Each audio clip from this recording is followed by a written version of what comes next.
A very chilly start and good afternoon to all of you around the world, and particularly those of you watching in the grade 10 English class.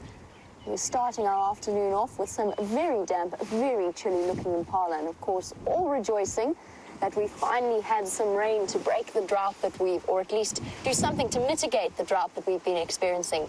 Good afternoon, my name is Jamie and I have Bryan on camera with me. On the other vehicle will be James and Wium. We're going to see what wonders of the bush we can find. The impala are tucked away, as are most of the animals this afternoon. They're trying to find a nice, safe, warmer spot, slightly sheltered from the wind that's blowing. Let me see if I can find a nice position to show you. We're looking at the most numerous antelope species in the area that we're in. We're currently coming to you live from Djuma and Arathusa game reserves in the Sabi Sands, which is in the Greater Kruger National Park area of South Africa. It's our largest unfenced wilderness area, a place where conservation has been occurring for the last 100 or so years. This has been a protected area where animals like this, and the impala in particular, have existed for hundreds of thousands of years.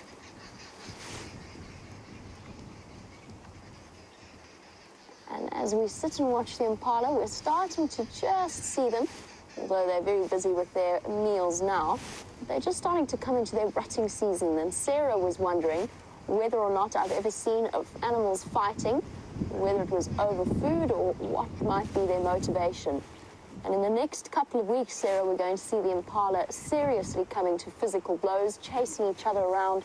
The big rams that have the large curled horns, and I'll try and find a nice example to show you, are fighting each other for not food in this particular case, but for access to females.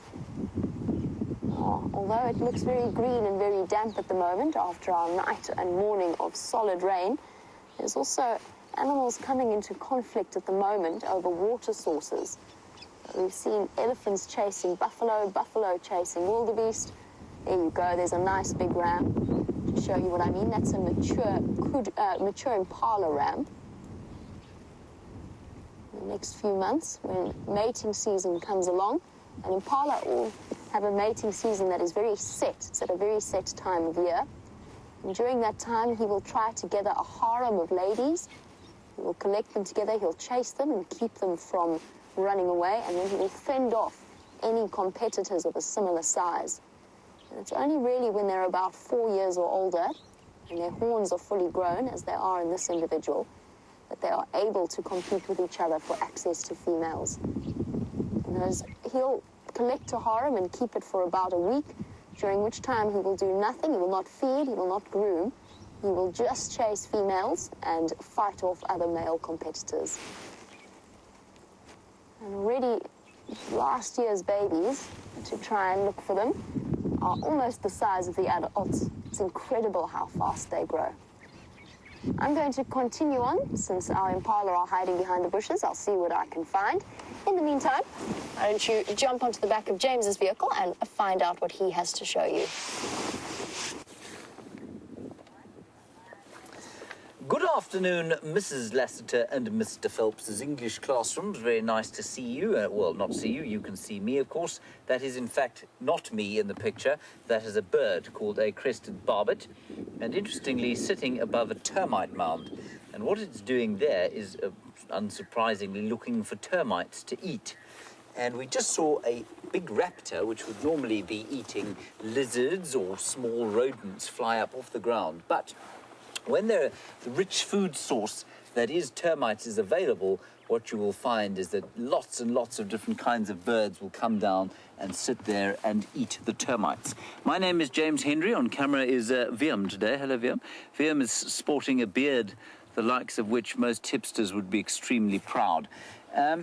The other thing to note about that bird is that it is known as a frugivore, which means it is a fruit-eating bird largely.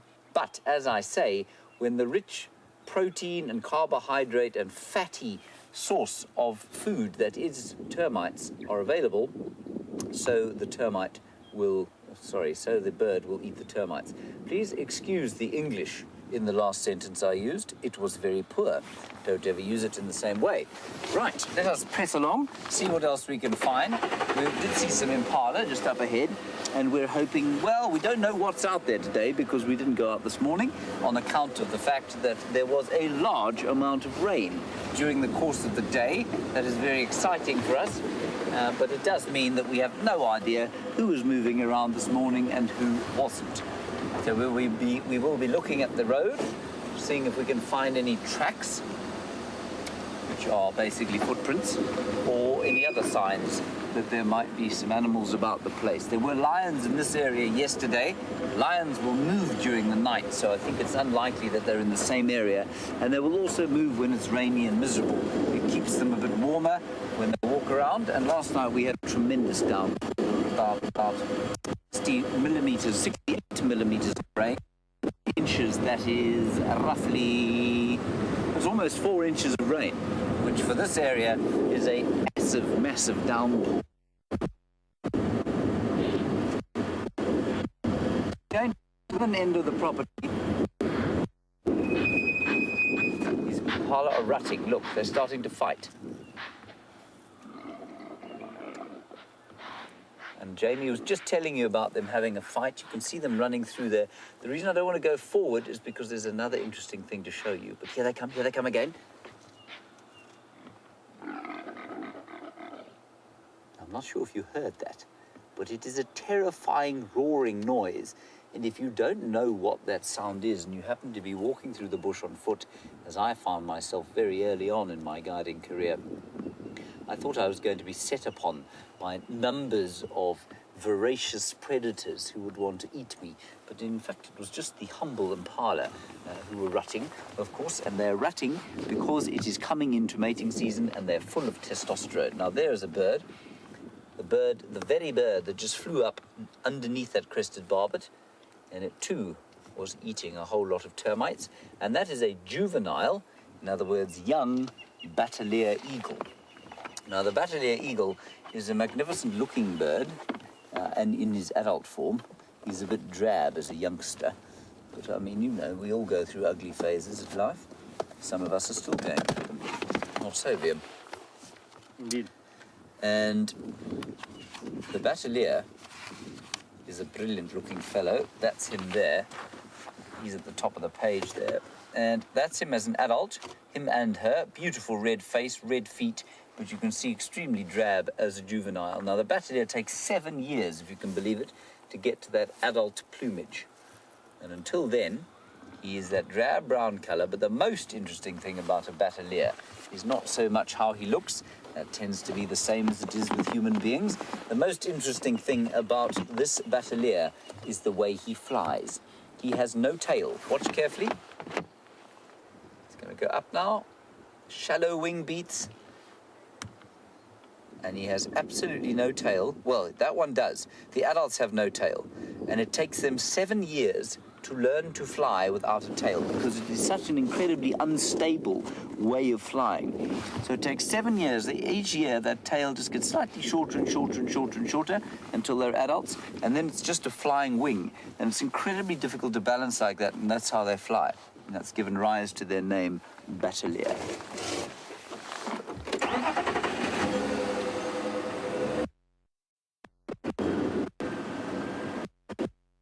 Hello. Is my main goal to basically have a good time, or B, to raise awareness for wildlife? Absolutely C, Jada. I think we're most effective as human beings if we're doing what we enjoy doing, and so that's why I'm out here. I enjoy being out in the bush. I enjoy exploring here. I enjoy studying nature.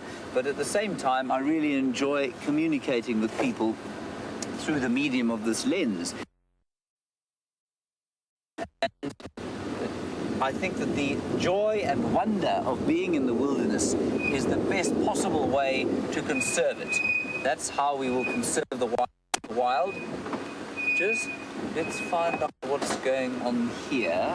There's something interesting. Bone in the and it's calling. Okay, let's go across to Jamie. Signal's bad. She's got some monkeys.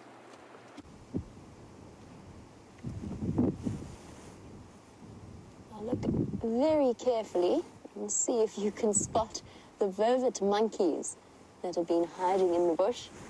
I think that one that was sitting up there has just disappeared. They're running off into the grass. They are very nervous little beings at the moment because it's so windy. So like all of the animals, their senses are a little bit compromised. They feel nervous and on edge. It's something we see with all of the animals on these cool, cloudy days.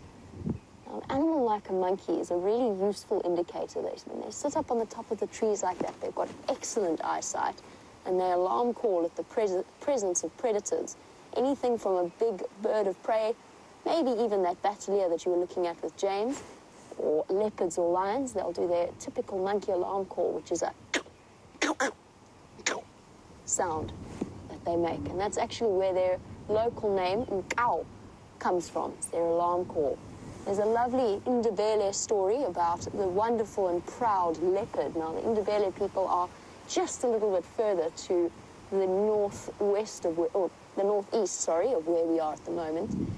But the story goes that there was a great challenge laid down because the animals of the kingdom found a big gourd full of liquor from the local village. But they didn't know what it was, so they all claimed that it was water. And the challenge was for the animals to be able to drink that gourd, so a big sort of pot-like thing that liquids are stored in out here, be able to drink that in less than a day. And the proud leopard wandered across and looked at it and said, I'll be able to do that in 2 seconds. It's just a small drink of water. And he took one mouthful of this incredibly potent liqueur and he dashed off screaming and went to have a drink at the water because it was burning his mouth. And one by one, all of the animals tried, including the hippopotamus, and none of them could manage it. And finally, the little monkey stepped forward and he said, I would like to try, but because I am so tiny, please can I go and lie down after every mouthful? If I can go and lie down in the grass, just have a rest, and then I'll go back again. And he went forward and he took a sip, and then all the animals watched and waited. He walked into the grass and lay down for a bit. And then he got up again and he took another sip. And it was only when the leopard, with his incredible eyesight, looked closer that he realized all the little tails of the different troops of monkeys were sticking out of the grass, and that the monkeys had tricked them into thinking that it was the same monkey going backwards and forwards to the gourd. And that, the Ndebele people say, is why monkeys shout and call when the leopards and the lions come past, because to this day they are afraid of their punishment for their trickery.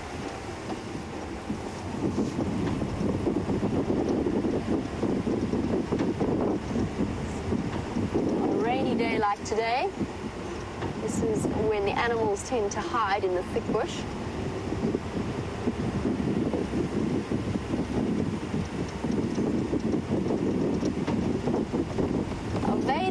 Vader's asked a really quite an in-depth question, and that is what the one thing is that people should know about our animals in general, or about safaris in general, in terms of what we can show them and what they can experience out here.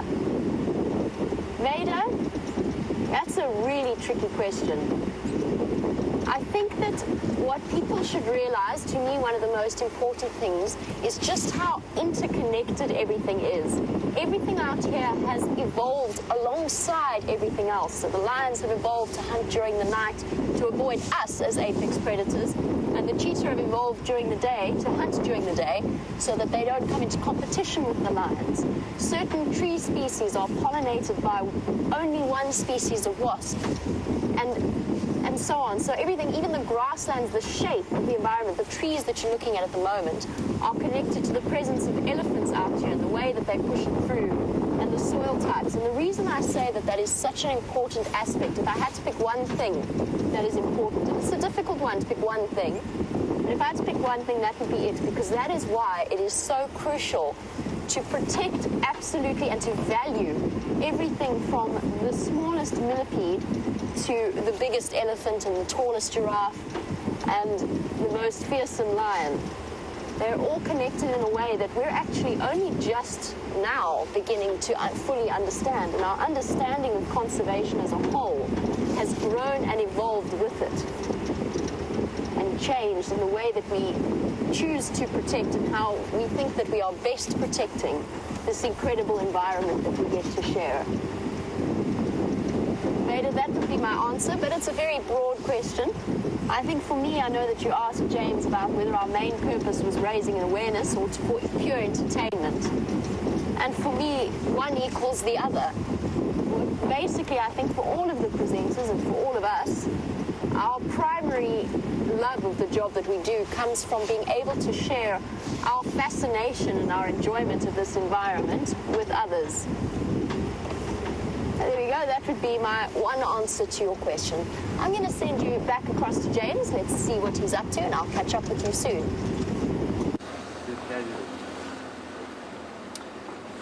We've just come along here because we heard some waterbuck alarm calling.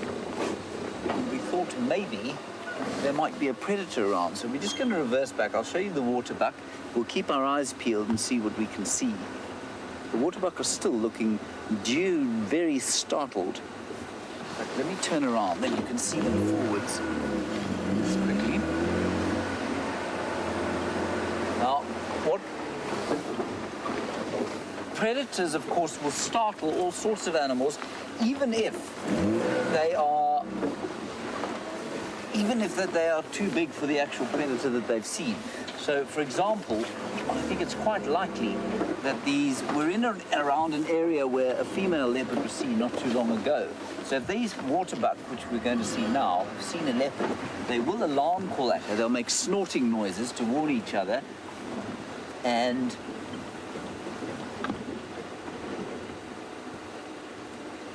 even though that she is definitely not big enough to take a waterbuck like this. So let's just look at the waterbuck, and we'll just sit here for a little while and see if we can hear anything else. There are the waterbuck. They look like great big fluffy teddy bears. They aren't, of course. They're an antelope species. And it's quite a large herd of them. And there's some more over there.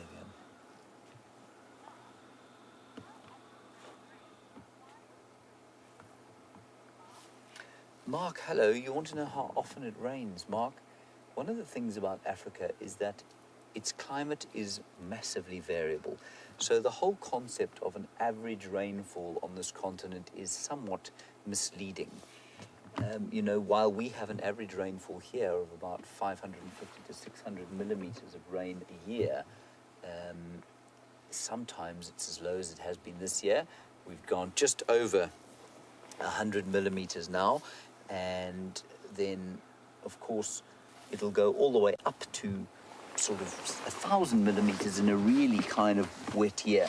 I'm just going to pan around here and see if we can't see anything with the camera.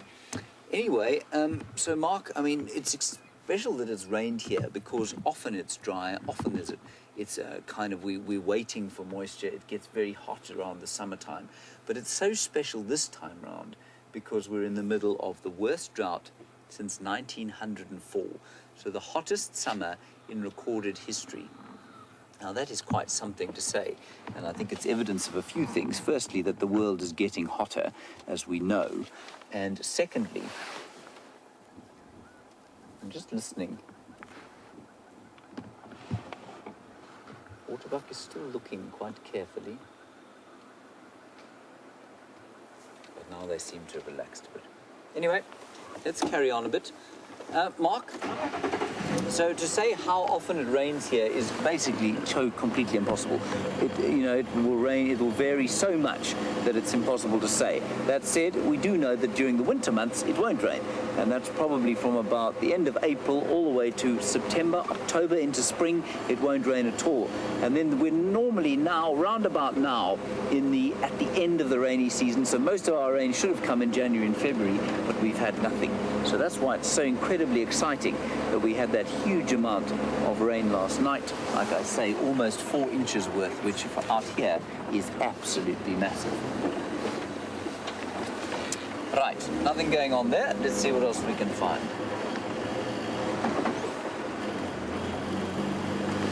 Now Sarah, you asked a very brilliant question, especially having looked at those very fluffy waterbuck. you want to know how do they deal with the heat here.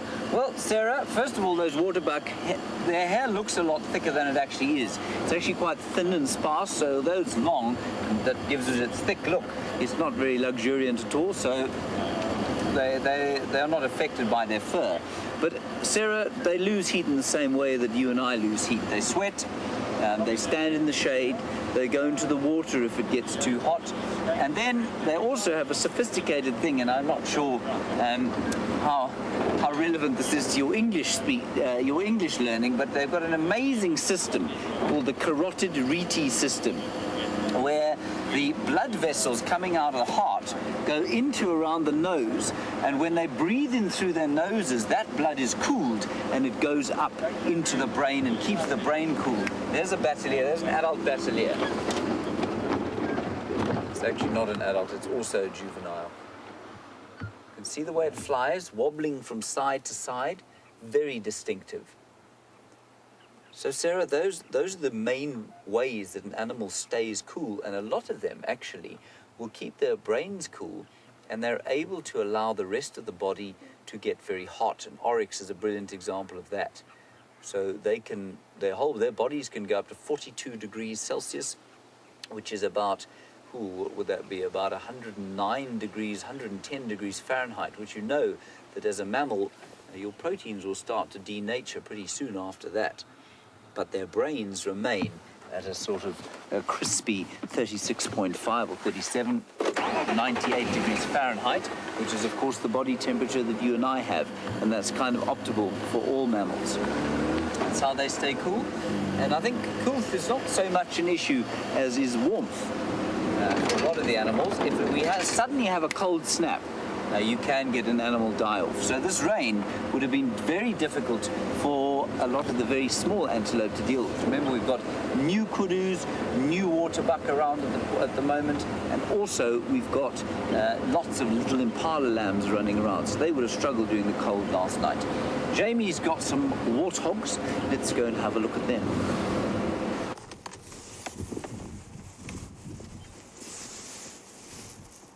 I do have some warthog, and better yet, I've got some baby warthog. Just on the right of your screen, behind the trees, it's a female on the left, and the rest of her family off to the right there. And hopefully they're going to move into some clearer view. But in the meantime, since we've got her, they've somewhat unfairly, in my opinion, earned a reputation as being one of the ugliest animals. There's a little piglet there. And I know that many of you will have seen The Lion King, looked at Pumbaa, and automatically assumed that Pumbaa was a boy. But if you look properly and you look at the number of warts on Pumbaa's face, and that's actually how you tell the difference between male and female warthogs. The females have only 2 warts on their face, the males have 4. And I say warts, they're not actually warts, they're knobbly bits of cartilage and connective tissue. Come on, girl, let's go forward a bit. Get a clearer view of another female.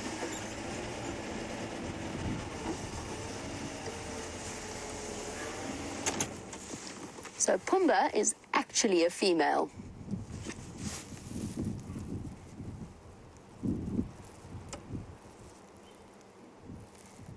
Now, at the moment, we're being very careful about the places that we choose to off-road. We can't off-road in many places, and generally we only do that in a way that is safe and for only the high-profile animals. And Mark was wondering about our trips through the bush. How do we ensure that our trips do not harm the animals in any way, and what sort of training do we go through?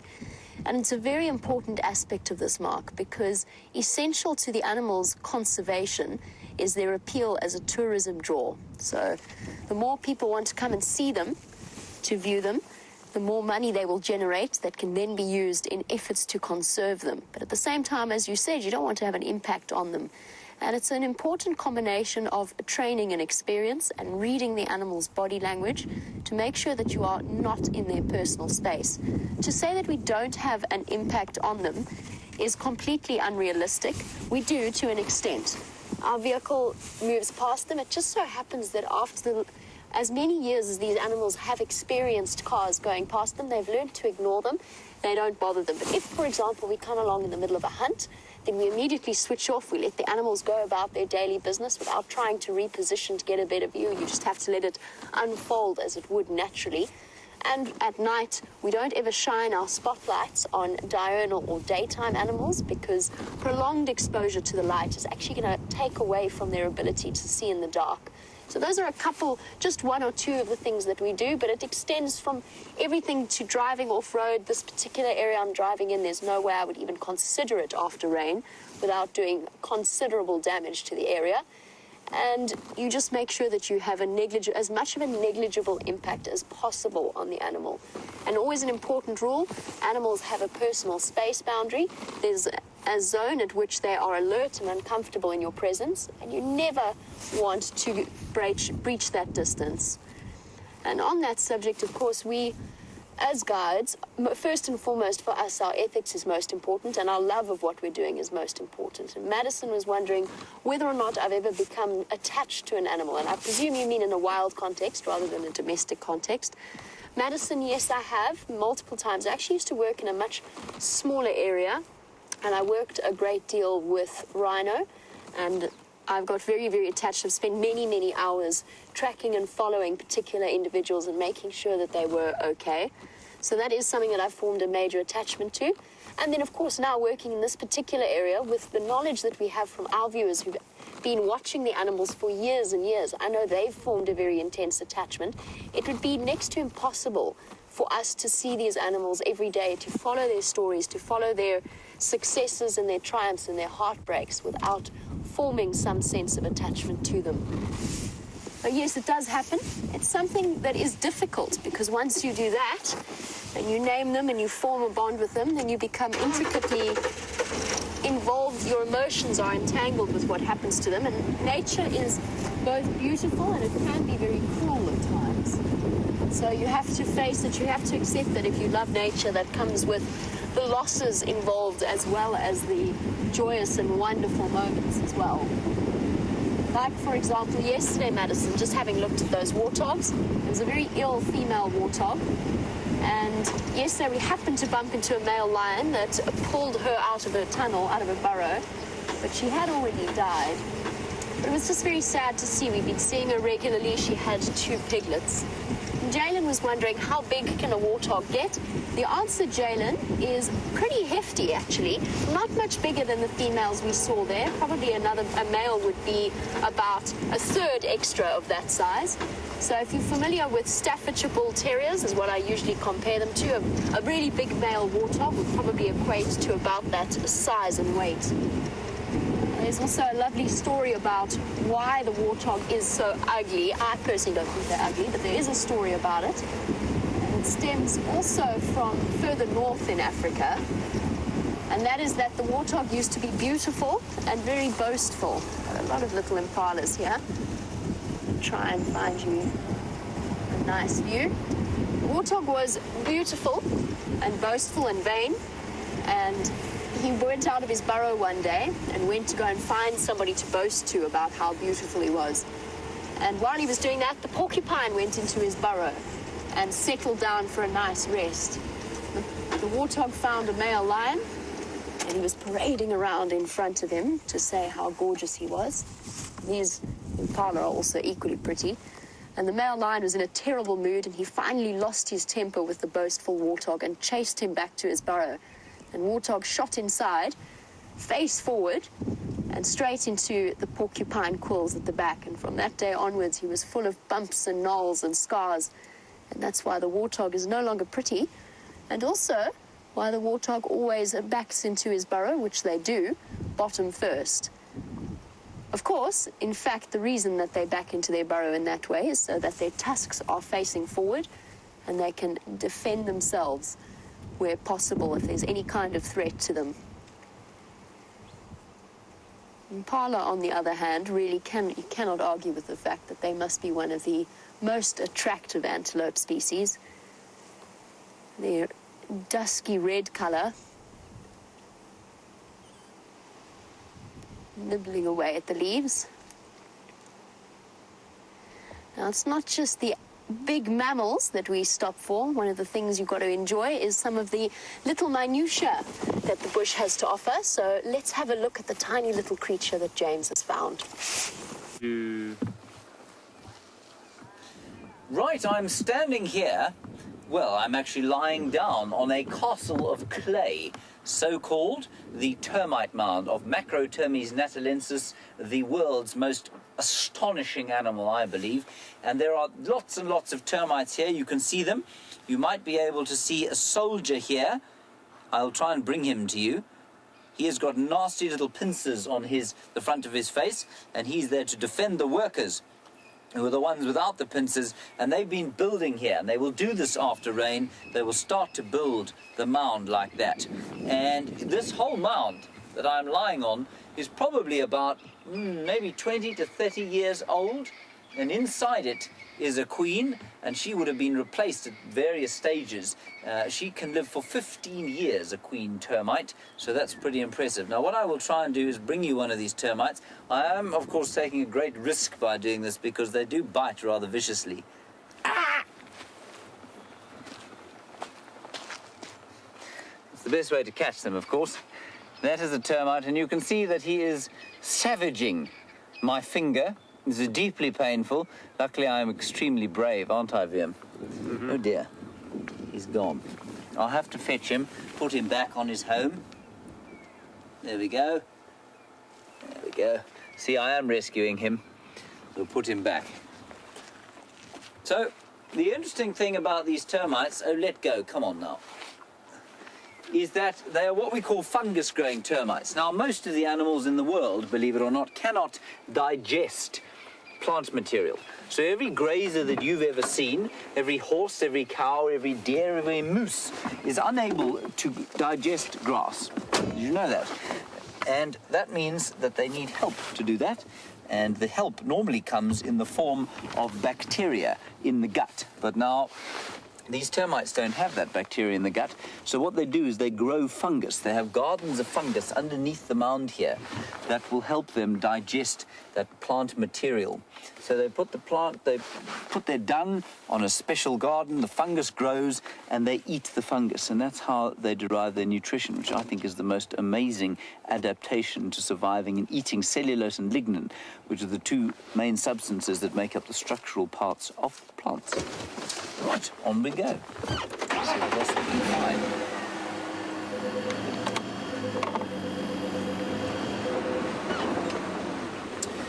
Well, Lisa, you want to know how often animals attack us? Well, you see, I was attacked twice there by the same termite within just 2 minutes.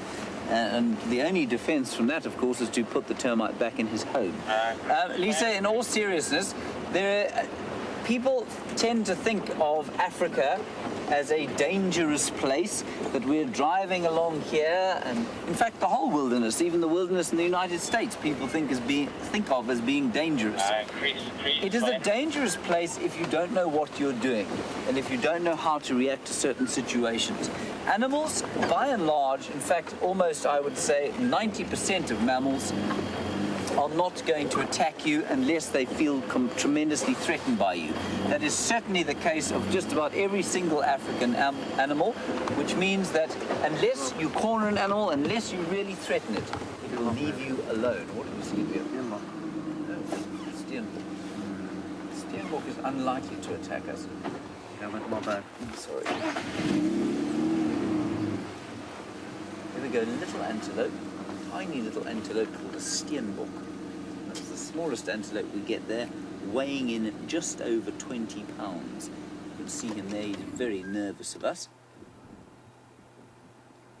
There we go, it's brilliantly hidden, you can see. Very brilliantly hidden. Just move my microphone so that you can hear me a bit better.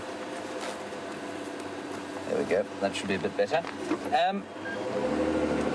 So, by and large, animals out here will not attack us, as I say. And so if people talk, I don't like to use the term aggressive, I don't like to use the term dangerous at all. And so when we talk about animals out here, we talk about animals that do have conflicts with human beings as being threatened. because we, of course, are the ultimate predators out here, which means animals are afraid of us, and because they're afraid of us, they become threatened, and then they might attack. So we don't get attacked.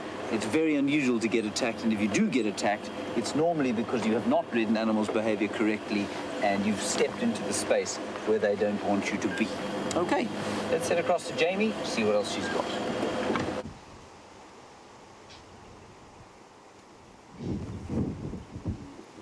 And here we have two zebra, and it takes us back to Sarah's question at the beginning of the show. She was wondering about animals fighting. And while you were with James, these two have been ever so gently nipping each other on the neck. It's not a very serious fight, but this is an animal that I have seen behave very aggressively to each other. They seem to have relaxed a bit now. Now it looks more like a little bit of a bonding session. But you very often see zebra with missing tails, and that comes not from an escaped from a lion or a hyena, but from other zebras biting them. They can be very, very aggressive animals. Typically, a male, when he sets off on his own and he gets big enough and strong enough, will go and fight another stallion for access to females. And if he manages to win that fight, then he will take the daughter of the stallion that he was fighting and start building up his own harem, so his own collection of females. And he'll slowly and gradually collect more and more along the same lines.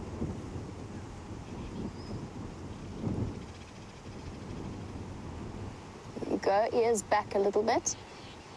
You can read them just like you can horses, and those ears back automatically suggests aggression from their behalf. This is probably a bachelor herd of young stallions who haven't yet managed to collect their own females. And sometimes their fights can get incredibly vicious. Sometimes even the little ones can get involved. And Lorenzo was wondering, are we obligated to do anything where we see animals attacking each other? And if so, what would we do? And the answer is, we're not. Sometimes it can be incredibly difficult to witness, but it is our job to do just that. It is our job to witness and protect a way of life that has been occurring long before we ever arrived in this part of the world as human beings even. And when it is a part of the natural order of things, we just have to bear witness to it and allow it to occur. The only time you will find that we will interfere is where an injury to an animal has been induced by human actions, whether it is because they've been caught in litter, which fortunately very rare in this area, or that they have become snared, so where people put out wire nooses to catch meat, catch antelope that they can eat. Occasionally it catches larger animals or something like a lion. Then yes, absolutely we are obligated to step in and intervene and help that animal out. And in, of course, the more serious cases of animals surviving poaching attempts, immediately there will be vets sent out and the absolute best care given to that animal as possible. But we cannot step in to interfere because it is so difficult to draw that line. Do you save a baby zebra from a male stallion? Yes, maybe you might want to do that, but then where do you stop? Do you rescue the impala from the claws of the leopard? What happens if that leopard has to go back and feed babies that night? Feed her next generation of offspring?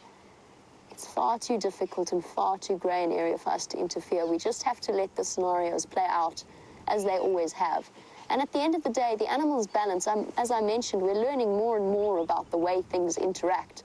And that is all a crucial part. The zebra's having such a good scratch. When you don't have thumbs, sometimes a tree will just have to do, especially when you have an itchy ankle, as this one does. I've never seen them scratch their ankle like that. I've seen them rub other parts of themselves, but he really is itchy this afternoon. Maybe from all of the rain, his fur is feeling a bit on end. Well, this one's now using it as a neck scratcher, now a shoulder scratcher. Sometimes there are just places where your teeth don't reach. He goes now using it as a belly rub. Ticks, of course, loving the softer undersides of the animals, and all of the animals out here carry some sort of parasite. Here we go. And speaking from my experience with ticks, it's amazing. They were all taking turns there to use that as a scratching post. It's the this one going to join in? No. No, he's not going to. 3 young stallions waiting for their chance to get big and strong. So the little bit of sparring that we saw there, it's their way of practicing for the day when they will actually challenge another male for access to females. You can see how even at this short distance between us and them, and it's probably about 60 or so feet, how well those stripes work to start to obscure the shapes of individual zebras. Another scratching post, my goodness. Itchy again. Hey, boy.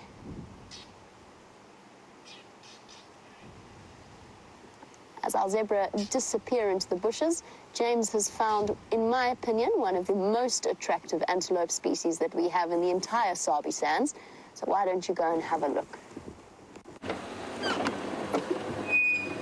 I'm afraid the attractive antelope we found is absconded. There we go, Wium. He's just over there. He should be a small pinprick on your screen by the time we get... Well, there he is. That's called a nyala, everybody. And the most interesting and beautiful antelope we get out here, I think, simply because he is totally sexually dimorphic from the female. And, of course, all the antelope out here, the males generally have horns and the females generally don't. But in the nyala, the female is a rich chestnut colour, and he, well, that small pixel you can see on the right-hand side of your screen, is a lovely sort of charcoal chocolatey brown. Then off to the left-hand side of your screen, we have a giant herd of impala. I know you've seen these before today, but this is really just an indication of what an enormous herd of impala they are, or what a successful species they are. Lots of little lambs, lots of adults, but what you can see, I'm just going to try and get into a space here,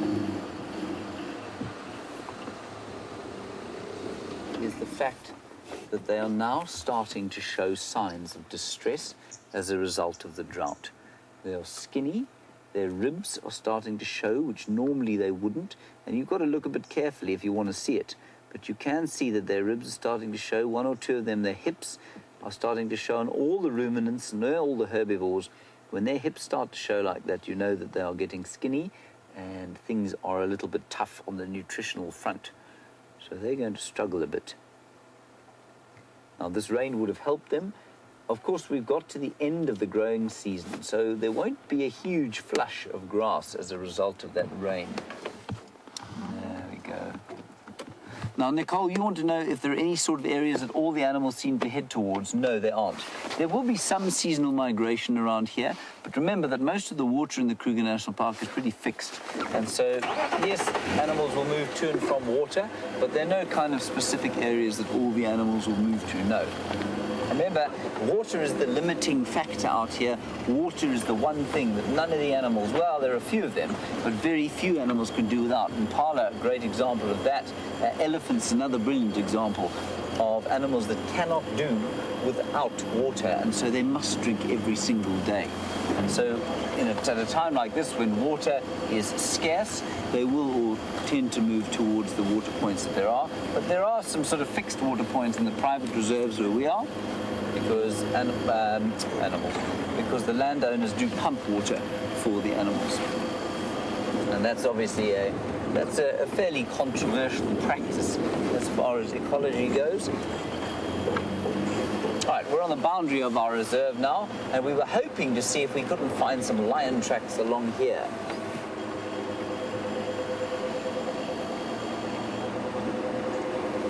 Hello, Jerry. Jerry, nice question. How far do we travel each day on safari? Well, Jerry, depends again on the day. Sometimes where you started with Jamie, she was only about probably less than a quarter of a mile out of the camp. And sometimes if you find lions there on the clearing, maybe you'll only drive a quarter of a mile. You might just reposition the vehicle a few times. Then you might be where I am. I'm on the far eastern side of the reserve, and we can do up to, I would say not more than 15 to 20 miles during a drive. I'd say that's probably the maximum amount that we would ever do during one drive.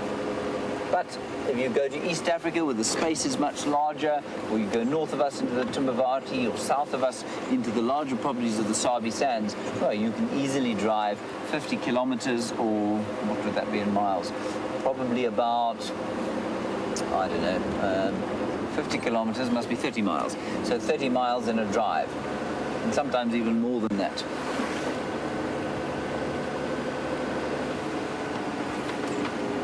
Right. Everyone from school, I hope that you had an interesting safari. I bet this is the best English lesson you've ever had. I believe you're reading Chinua Achebe's Things Fall Apart. Enjoy it. I remember that from my school days. Enjoyed it very much. Thanks for your questions. It was good to talk to you, and I hope we'll see you again sometime. Bye-bye. We're going to go across to Jamie, and we'll see what she has to say.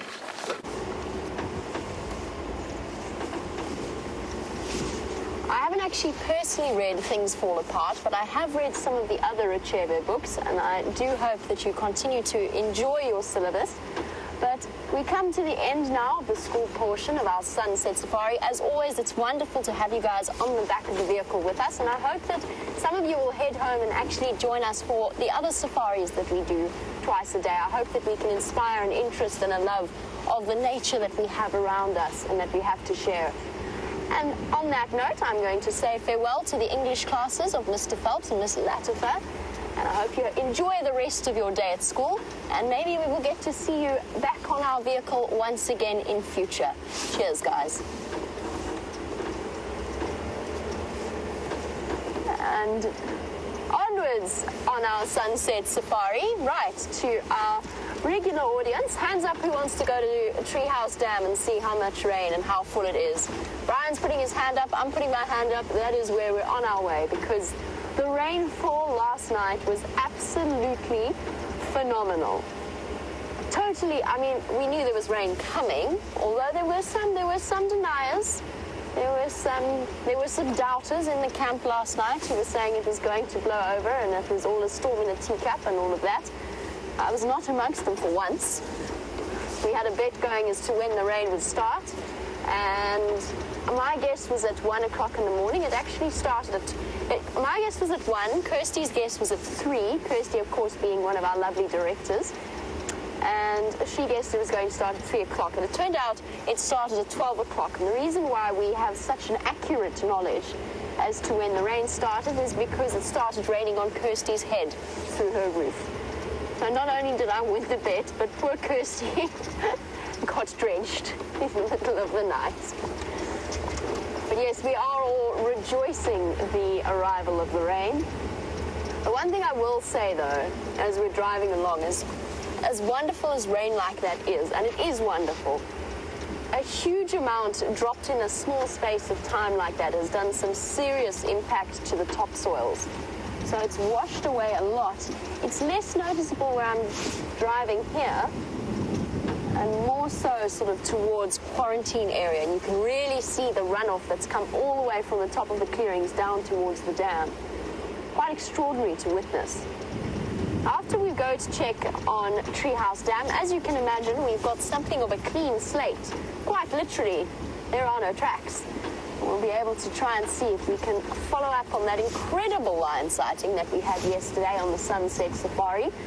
I came around a blind corner, for those of you who missed it, and he was charging out of the bushes, not at me, but he was actually on his way to find, which you'll realize in a moment, he was on his way following a smell, I think is what happened, because I came around a corner, you can sort of imagine it similar to this one, and all of a sudden I was just sort of almost eye level with a male lion, very much on a mission. And through he went, and both Dave and I got jumped out of our skin, so did he. He was one of the Birmingham boys. And he just carried on straight, and I thought at first he was jogging from us and that it was a skittish male lion from somewhere else. But he wasn't. He was jogging towards a smell, and he started to smell it as we got closer, and he dug up a warthog. Now, I strongly suspect, obviously I don't know for certain, but I strongly suspect that it was that skinny female that we've been seeing over the last few weeks that has been so very ill with the piglets. And I think that she died inside the burrow and that the smell had attracted him. And he pulled her out and he sort of nibbled on her a little bit. And then the Nkuhuma ladies showed up.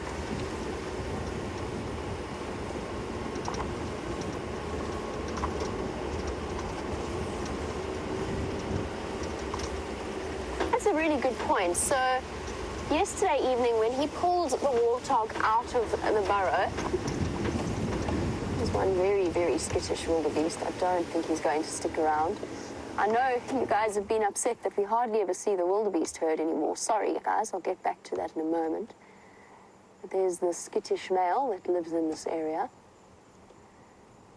He doesn't really want to be on camera, though. Probably going to find that reaction from a lot of the animals this afternoon. I think they had something of a terrifying night last night. Pitch black, no sense of smell, can't hear anything. Predators all about you. It must be absolutely terrifying. Yes, he went.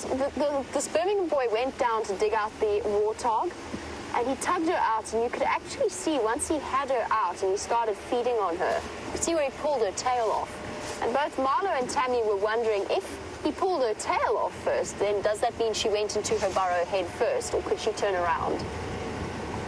And my suggestion is that, yes, she went into the burrow first and that she died there, and she probably was just feeling so ill that she just stumbled in and lay down. Possibly even died in her sleep. There are patches of warthog burrows where they can turn around, so it's not as though they are completely restricted in terms of the space that they can move around in. But I think that she probably just went in head first. I don't know, in answer, for those of you who missed yesterday, and in answer to your question that I know is coming, I don't know what happened to her piglets. When the lioness arrived that night, she also went and tried to dig inside the hole. I don't know if that was because of the smell of the wildebeest, I'm watching the wildebeest run away, the smell of the warthog, or whether or not the piglets were still inside, and whether or not it meant that they had maybe died. I honestly can't tell you. I'm very much holding thumbs for them. I'm almost glad in a way that that female warthog's suffering is over. She was looking terrible. Wow. Look at that. This is so exciting. I'll show you now what I'm talking about.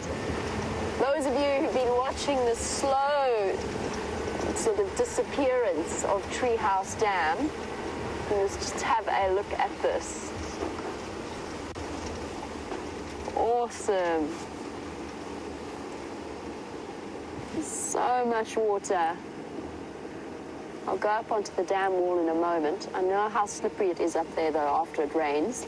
So we'll go a little way, maybe not all the way across.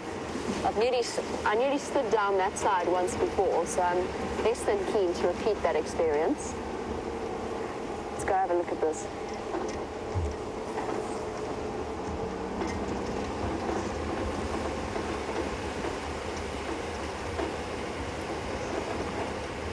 Well, it's a whole new sort of memory that we all have to dredge up, driving about in the rain and on wet roads, but this is what we would normally be experiencing at this time of year. Pamela was actually wondering, since we always talk about the drought, do we have a bad flooding problem? And has the Sabi Sand and the Kruger Park ever experienced a bad flood?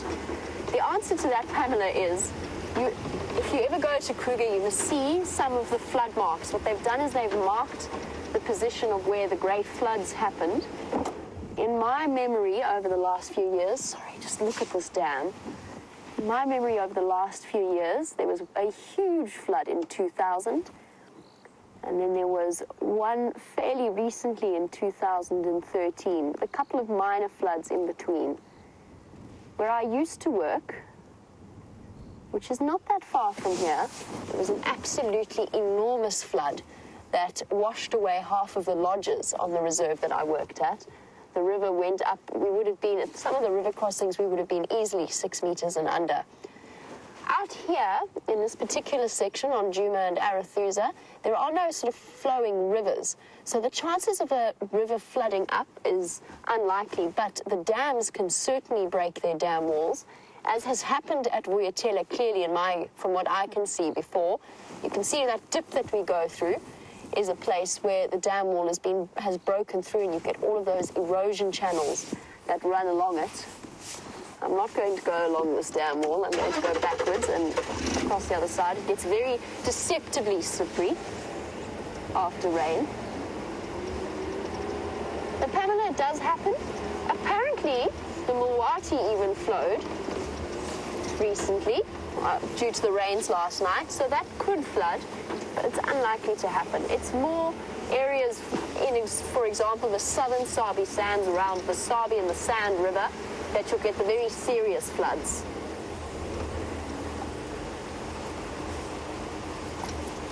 We've stopped at Treehouse Dam and had a look at how full it is, and I'm sure you're all wondering about the other dams. As luck would have it, James has arrived at Buffelshoek Dam, so let's find out what that's looking like. The ocean, blowing, gunmetal grey under the steel sky. It's not really the ocean, everybody, it's Buffelshoek Dam, which until yesterday was Buffelshoek Mud Bath, and prior to that, Buffelshoek Dry Dust Bowl. Look at this. Isn't that amazing? Just 3 inches or 4 inches of rain, and this is what this has done.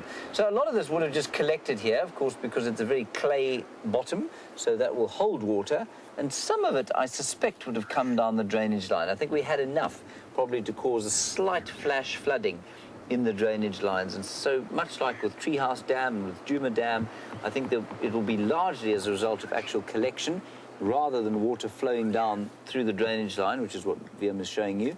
But I think in the case of this one, probably a bit of flow from the catchment area. Anyway, it'll be very interesting to see what happens here. Maybe a hippopotamus will come back. Of course, the great irony is that there's water everywhere now, and so the chances of a hippopotamus deciding that this is a good idea are quite small.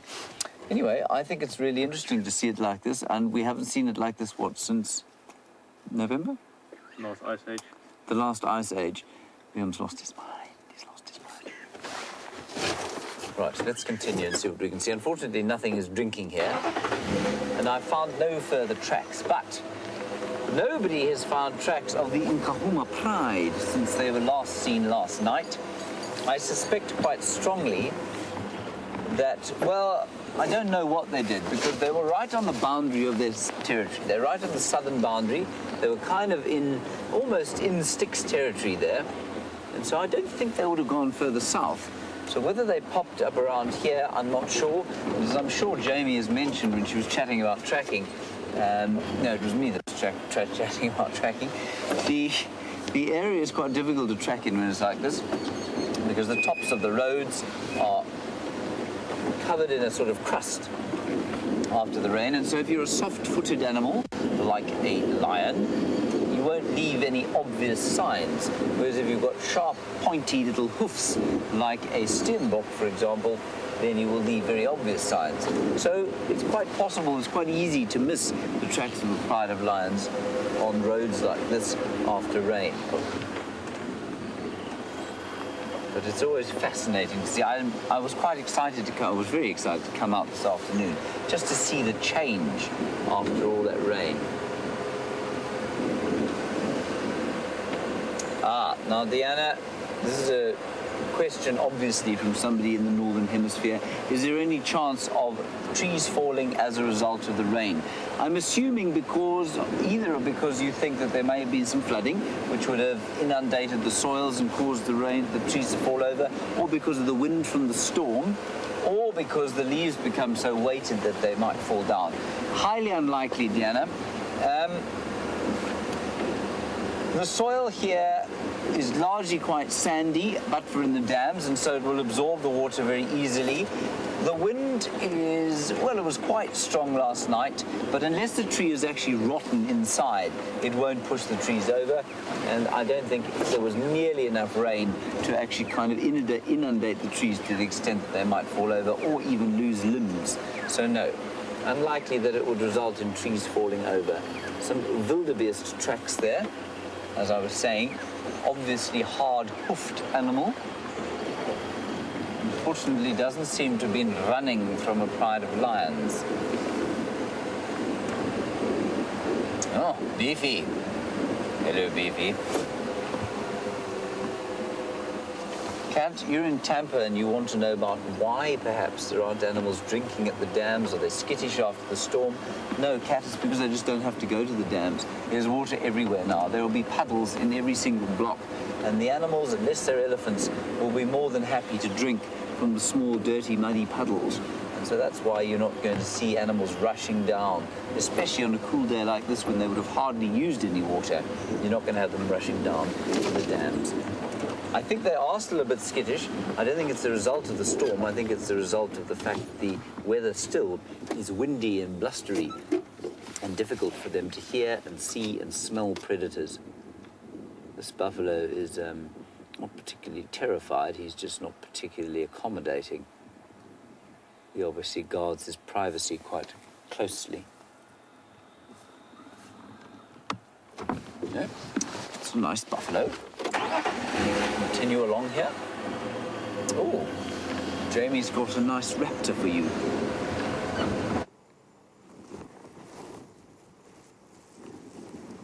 We have a lovely raptor to show you, somewhat soggy and drenched, as are all the animals of the Sabi Sands at the moment, including us slightly. But immediately that upright posture, sitting straight up in the tree and the slightly fluffy head, even if he is a bit puffed up because he's cold and damp, is a giveaway for a brown snake eagle. When you're looking at identifying birds and raptors in particular, you're looking at a general impression of the size and the shape. And with that comes the way in which they hold themselves. The snake eagles in particular tend to have an incredibly erect way of sitting, looking down for any potential prey. Now, this weather will be a boon for the snake eagles and all of the birds of prey, only, of course, once the sun starts to come out, because at the moment it's very windy, very cold and grey, and flight is not all that easy when you're dripping wet. It probably has dried out a little bit. But the weather will bring out snakes and frogs and insects and all kinds of things that would be on his menu. Definitely exciting times. If we're lucky, we might even see him preen a little bit, rearrange his feathers as they get fluffed up by the wind. And as most of you, I'm sure, know, as with all birds, and that applies across the world, they are covered, or they have special glands within their skin known as preen glands that secrete a special type of oil, which on rainy days is essential because it essentially waterproofs the little filaments of the feathers. Make sure that they don't become completely waterlogged, because if they were to, they would get very cold very quickly. Amazing how there's been a drop in temperature from yesterday's boiling hot, sweaty weather to shivering and wearing a jersey and a jacket. And Sunita, who's watching in Bangalore in India, was wondering just that, what kind of effect the rain will have on termites and birds and all kinds of things out here. And as I said, for him, it is going to mean maybe a day of sitting, remaining relatively perched, since there are no hot air currents to rely on, although snake eagles are less reliant on them than something like a vulture. But they're feeling a little bit uncomfortable, so they'll probably spend most of the day perched up like that. You can still hunt, but for something like a vulture, a rainy day means a day on a tree. That is what it essentially comes down to. They can flap short distances, but they are adapted for nice warm days when the hot air currents produce thermals. So hot air rising up from the ground, the vultures can stretch their large wings out and soar upon the thermals without expending too much energy. But for all animals, eventually the rain is going to be a boon for them. The termites are going to come out en masse. We're going to be seeing more and more of the winged reproductive termites. And you'll probably even notice them tonight. Once it starts to get dark and we're driving around, they will be attracted to our vehicle lights and our spotlights. And we'll have another one of those drives where we're sort of pulling termites out of our hair and out of our clothes and off the vehicle. I can hear frogs. Sunita, there are frogs out already. The tortoises will be coming out for a drink. Already the land snails have apparently made an appearance. I haven't seen one yet, but the land snails will be coming out the reptiles out, the snakes will be out trying to catch the frogs. It will just be an exciting time for everything. And as soon as the sun comes out, we will notice, he just took off, unfortunately. And where's he going to go? Might come flying around here. But the rain, the instantaneous effect once the sun comes out on the amount of greenery that the ground produces, the new fresh green grass shoots. We're right coming up to the end of the growth season for most of the plants out here. So this last minute rain has been absolutely awesome. I'm so grateful that we had it. And Patrick is just saying he can't wait for the sun to come out so we can see the grass coming through. And whilst this rain will not have fixed everything, and it won't have completely, it can't repair the damage of months' worth for lack of rain, it still will have contributed greatly to potentially increasing certain animals' survival over the next few months. The fact that the dams have filled up as much as they are is an awesome start. We're all very grateful. We still have hard months ahead though. And Cindy, yes, there is more rain predicted. From what I can tell, it could start drizzling even into our Sunset Safari. I say that with great confidence, but I'm of course not very good as a meteorologist, and I've learned to set very little store in the predictions that come through. But I'm fairly certain, judging by the temperature and the feel of the air, that there is more rain on its way.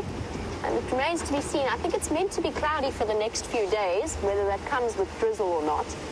Now, typically, on a normal summer, we would have easily a 2-week period where we would just have almost solid rain in the same way we had last night. That's what happened 2 years ago, where the floods occurred. So it was slightly more than expected.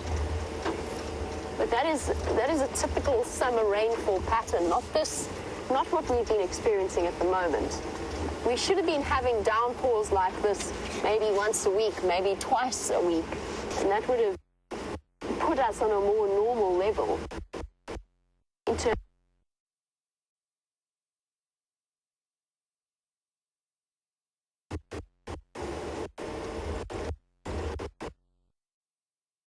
I can find something to show.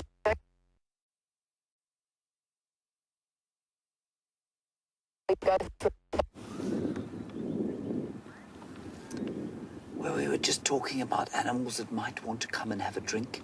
And here is one of the puddles that is filled up as a result of the rain. And that impala looks like it wants to have a drink, but I think it's a bit nervous of us here. It's completely normal, of course. Animals will be scared of us, and they will be very nervous to drink when there's anyone around. So they'll probably just wait for us to move off. And we had a wonderful sighting a little bit earlier. I don't know if you were with us for that school drive where 2 rams were chasing each other. Now, the testosterone levels of these rams is starting to ramp up. And that means that they're going to find each other's company far less brotherly and much more competitive as the months go on. So, after May, when they've mated, then their testosterone levels drop. Their testicles actually kind of almost atrophy. They go back up into the body and they stop being aggressive males and they sort of form a brotherhood of bachelors.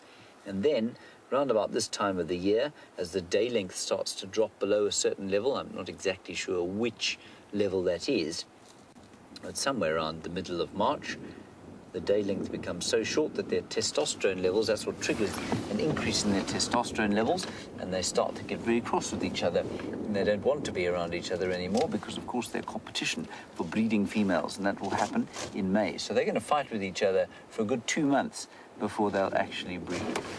Let us continue. We have not found anything of great import since I last saw you. Nasty wind. All the drongos there, Wium. James Richard, while we look at these drongos, you want to know what it smells like out here. James, it does smell refreshing after the rain, you're correct, but the main smells, the best smells, the kind of petrichor type smells are going to come when the sun comes out after the rain. That's when we're going to smell the herbs and the grasses and that gorgeous smell, which is apparently a bacteria coming out of the earth that is petrichor. Now, with the wind blowing like this, it does smell fresh, but it doesn't have a very strong scent at all, and it's because this front that has delivered all this rain to us is still overhead. Are those wonderful drongos? There are about, how many are there? 1, 2, 3. There are at least 3 of them there. And they'll be gleaning for insects. Now, what that means is, I mean, normally a drongo is a hawker of insects, so it'll fly out, catch an insect in the air and fly back. Yep, there we go, exactly like that drongo just did. And that's why they've got that forked tail. It allows them to be incredibly maneuverable and stop suddenly in the air, a bit like a swallow. But they will also pick up insects if they're on the bushes and on the branches of the trees. I think that's what they're doing here. And they'll also jump down and eat like a roller wool, which is on the floor. Him sharpening his beak there. I'm sure that this little crew is probably a bunch of siblings. We've had enough of them. We've had enough of the drongos there, Wium? Okay. We'll move on there. So I'm sure they were probably all born around this tree.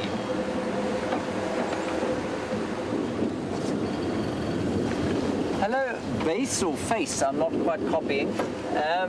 You're a new viewer on YouTube, base with a B.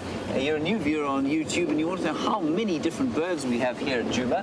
Base, we have potentially about, I'd say a total list of about 300. Now, that will include about 50 vagrants. Now, a vagrant is a bird that comes into the area, it's seen once, and it disappears again.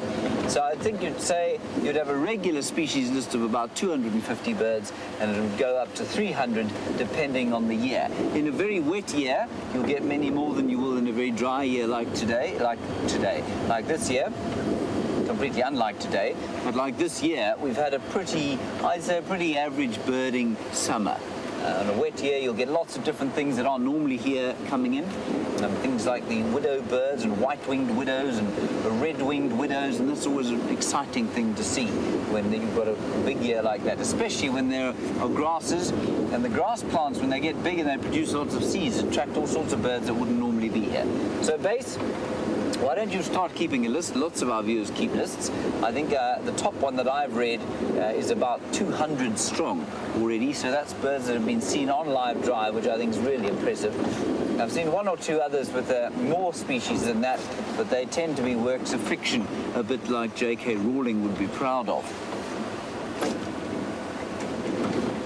You may tick a bird if you hear it as well. Egg.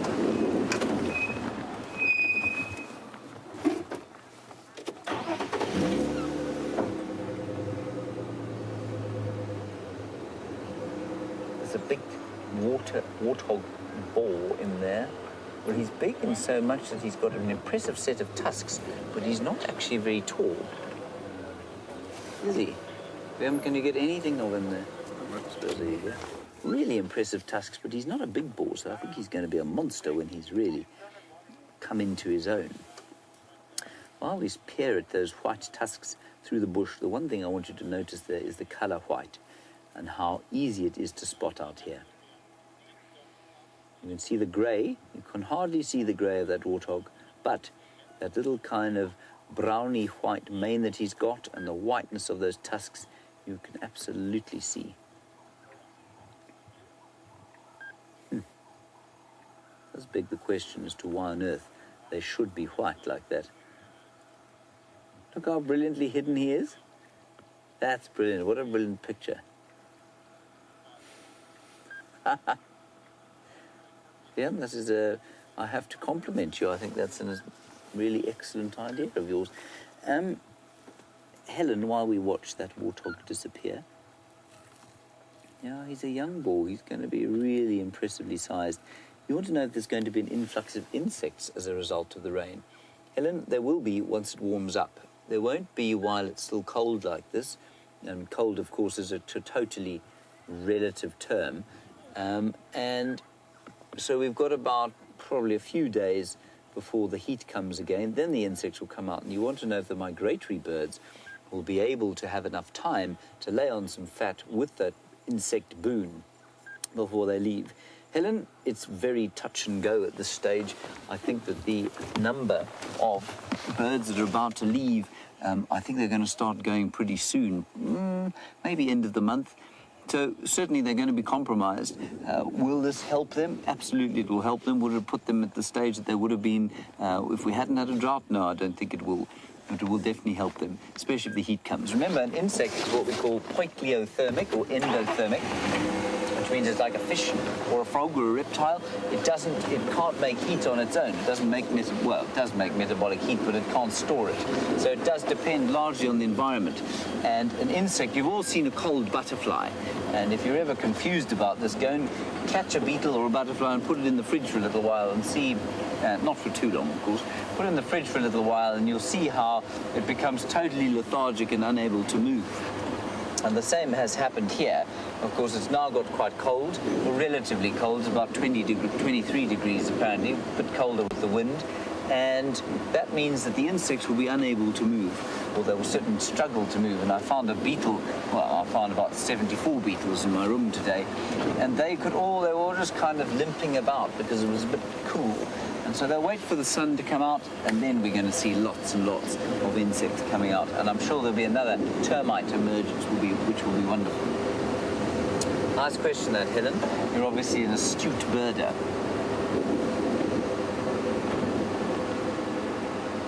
Now, we are going to continue lurking around here on the eastern fringes. I'm just going to keep trying to see if we can't cover all the roads in the east here and see if we can't pick up tracks of the Nkahuma Pride.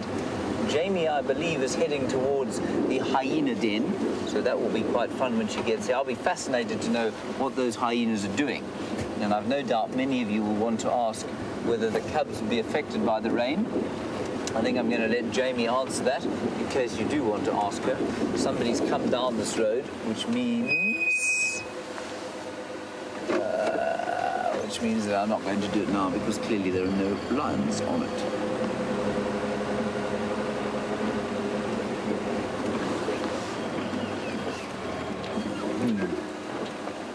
This is a really cool question coming from Jack. Is there a risk that Karula's cubs may have drowned or become wet by the rain? Yes, there was a risk, and I was worried about it. Until Wium and I drove past where she was last seen with the cubs, and there were we had to drive over the road in order to get to the eastern side of Cheetah Cut Line. And there were some waterbucks standing on the road. And we think she's got them in a culvert underneath the road. And they were standing around alarm calling, sort of trying to smell. They could smell something. And they'd look one side of the road and look the other side of the road. I'm pretty sure that those cubs are completely safe inside that culvert, and they're absolutely fine. I think she would have moved them out probably during the course of the rain last night, and then put them back during the course of the morning when it stopped raining. I think that those waterbuck were deeply confused because they couldn't see any predator, but they could definitely smell the predator. Let's go across to Jamie and get an update from her.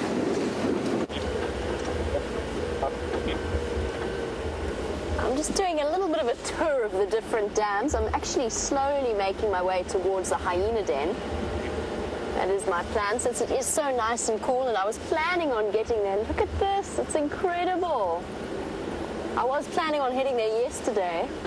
Bryan is grinning in the back as well with just how much water there is in the dams. It's incredible.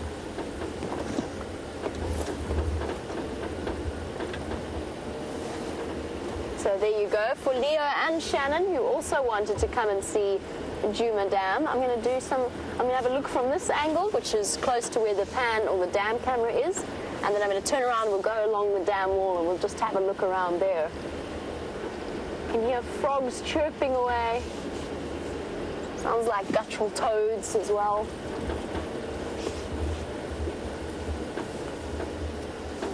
Take this point to just do a bit of a U-turn, and then we can stop and observe what Djuma Dam looks like. Well, there's water in it, which is the first time in months since it dried up. When did it dry up? It was about August last year that it went dry, August or September. Now we're looking at it with more water in it. That being said, in a normal rainy season, this water would extend all the way along, and it wouldn't just stop there where it stopped. It would continue right the way along the drainage line. Just look at that. You can hear the buffalo weavers chirping happily away.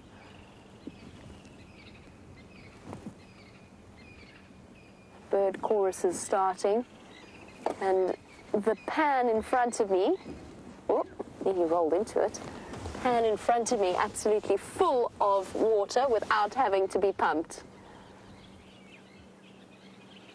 Right to bursting point. Might even have overflowed at one point.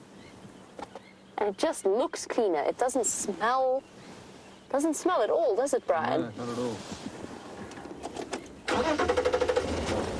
This is wonderful.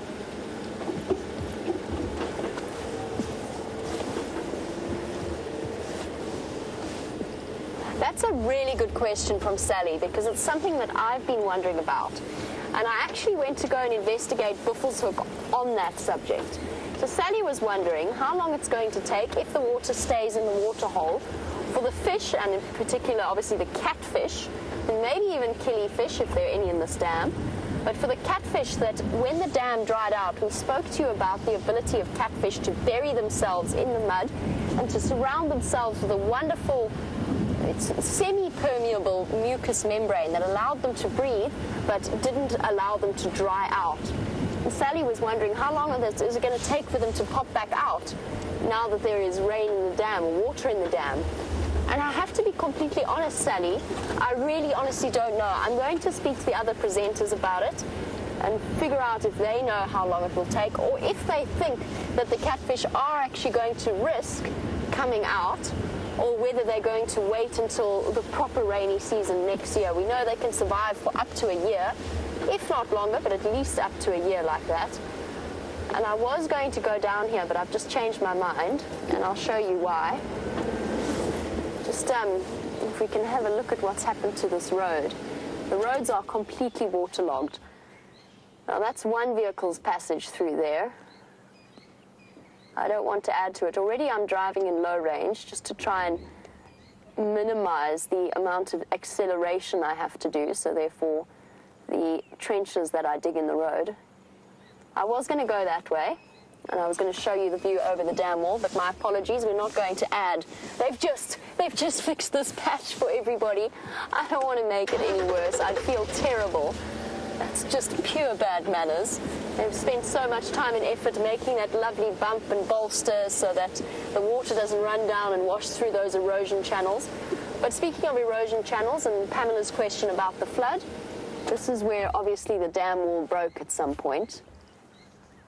And those rivulets through the dirt and the sand.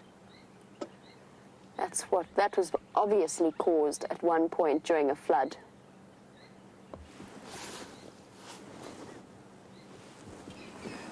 Cat in Tampa didn't even realize that the Djuma Dam was meant to have water. Cat, as we drive along, we'll go past, we'll have a view of the lodge, and on a normal rainy season, the water should extend right up to the dam wall for a start, not sort of lap at the sides of it, and it should extend all the way up that drainage line towards and alongside Vuyatela Lodge. That is where the water should be at this time of year after a normal, and the biggest rains in my experience in this year, even though you have it fairly constant in a normal rainy season, my experience has been the biggest rains in the weeks of February and the beginning of March. And that's when the dams become really, really full to bursting point. So the water should extend all the way up to where we can see those dead trees sticking up out of the ground, if not further. And that's for Cat in Tampa. That's where the water should be. Interesting. It's a whole different world when it rains out here. Cat, the other thing that you would be seeing when we're on walks, when we're on bushwalks, or even just in this section here, there are parts of this place where the grass this time of year should be at least up to my knees, if not up to my waist. So to see it basically barely here, because this is where all the animals have come to graze and to feed, that should be knee-high at least, if not taller, and filled with all manner of perennial plants and pretty flowers, bright red starzinnias. They would be on their way out now. Is there any water in here, actually? Let's investigate. Puddles. There are some puddles in this little seep-line spot. Amazing.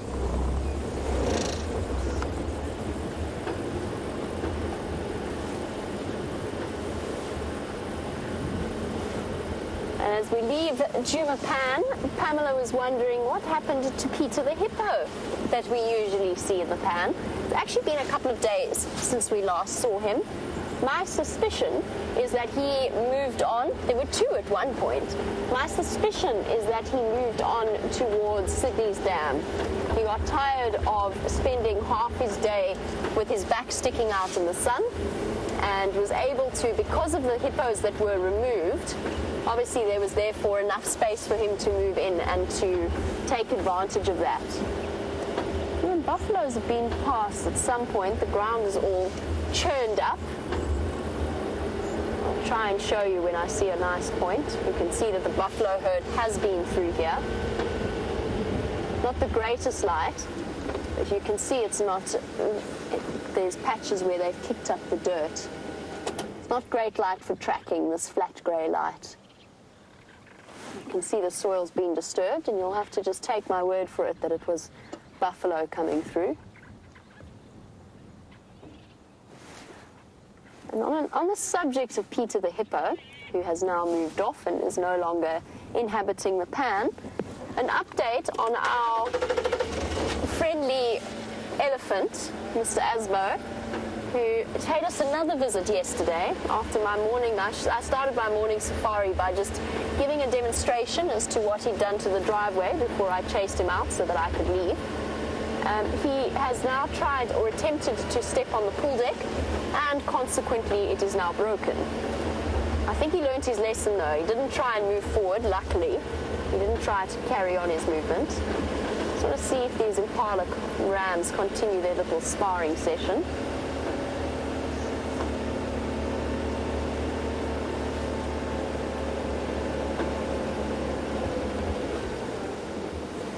Let's see if the young boys over there were sparring, but they're now dashing off after the rest of the herd. My head. And Michelle was wondering if any of us have seen Nelson, as we are stopping to look at impala. I haven't seen Nelson for a while. That being said, it feels as though every impala in the Sabi Sands has actually moved in. There must be at least 200 impala on Djuma, probably more. There are just impala all over the stage. And they're doing some very interesting things. The hormones starting to increase, starting to get a bit more playful and play fight. I'm going to continue on my way to Buffelshoek Dam and have a look at Sydney's dam. Let's find out which bird of prey James happened to find. Now, I think you've seen one of these already with Jamie earlier on, but this one, of course, is sitting dead still, and it is a brown snake eagle. And obviously so, because of the big brown head that it has. You can see it looks slightly like it's got a head slightly too big for its body. And that posture it sits at is very distinctive, slightly leant over. And it's also, if you've got very powerful binoculars like mine, it has got a yellow eye, very distinctive of the brown snake eagle. Also, no feathers down to the feet. Only the true eagles have got feathers down to their feet. And I remember I said, I accused the bald eagle in America of not being a true eagle the other day. And Twitter nearly exploded with tremendous objection that I had cast aspersions on the character of the bald eagle. No, I didn't do that at all. When we say true eagle, what we just mean is that they belong to a certain genus or a very closely related genus of specific kind of eagle. So please don't worry. The bald eagle, magnificent bird, and very closely related to our fish eagle, is in fact an eagle. Don't worry. Oh. So, Lael, when we look at that bird there, you ask the astute question, can you tell the difference, can you tell if it's male or female from its size? Lael, you can if you see them together. I wouldn't have the first clue whether that was male or female. They're only a centimetre or two different, or maybe sort of 250 grams, so less than an inch or up to an inch in difference in height, and at this distance, I mean, it would be almost impossible to tell. I have no doubt you could find some people who try and tell you that they can tell whether that's male or female, but no, I couldn't. And sometimes the eagles are exactly the same size, the male and the females, but as you say, Lael, as with many of the US eagles, the female is often, I thought it was an alarm call, the female is often larger than the male. And there's one mammal species out here that does that. I wonder if anyone can tell me. Oh, no, there are two mammal species. The ones you're going to see with Jamie just now, they are the obvious example, but there's a little antelope, and that's the duiker. The female is bigger than the male. And I'm not sure why that should be. They certainly don't live in a society anything like the hyenas. They're totally solitary. So it's interesting that the female should be slightly larger than the male. We're going down into the Whitey drainage line now, and we're going to check one more road in the east of the property before we head further then to the west. We might pop over to Arethusa and see if we can't get some kind of an update from them, but I didn't get anything on the little WhatsApp group that we have going at the moment, so I'm not sure what will happen there.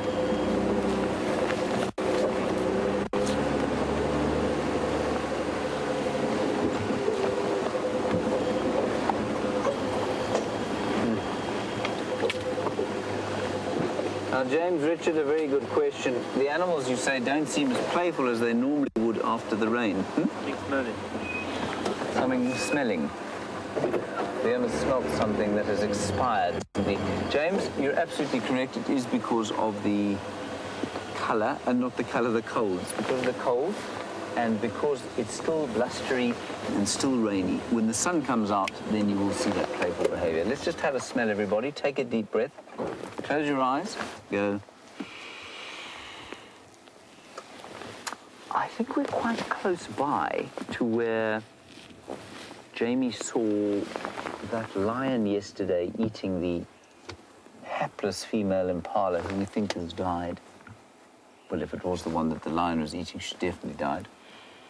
So maybe that's what the smell is. We'll just pop out over there, and then maybe we'll do a little trip down the river and see if we can't find what they're smelling.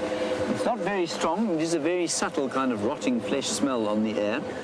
And I don't know if any of you have smelt rotting flesh before. It's not sort of Chanel No. 5. You don't want to be smelling it. But it is a very good indicator, perhaps, of, oof, that is powerful, of predators. I wonder if that warthog didn't live very close by here. The other thing that, of course, can smell like a carcass is an elephant's, not an elephant's, a lion's dung.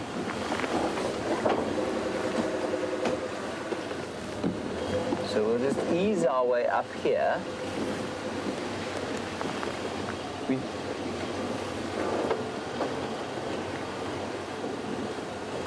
And we're not far from that area where the warthog was killed yesterday, or died of natural causes and then was fed upon.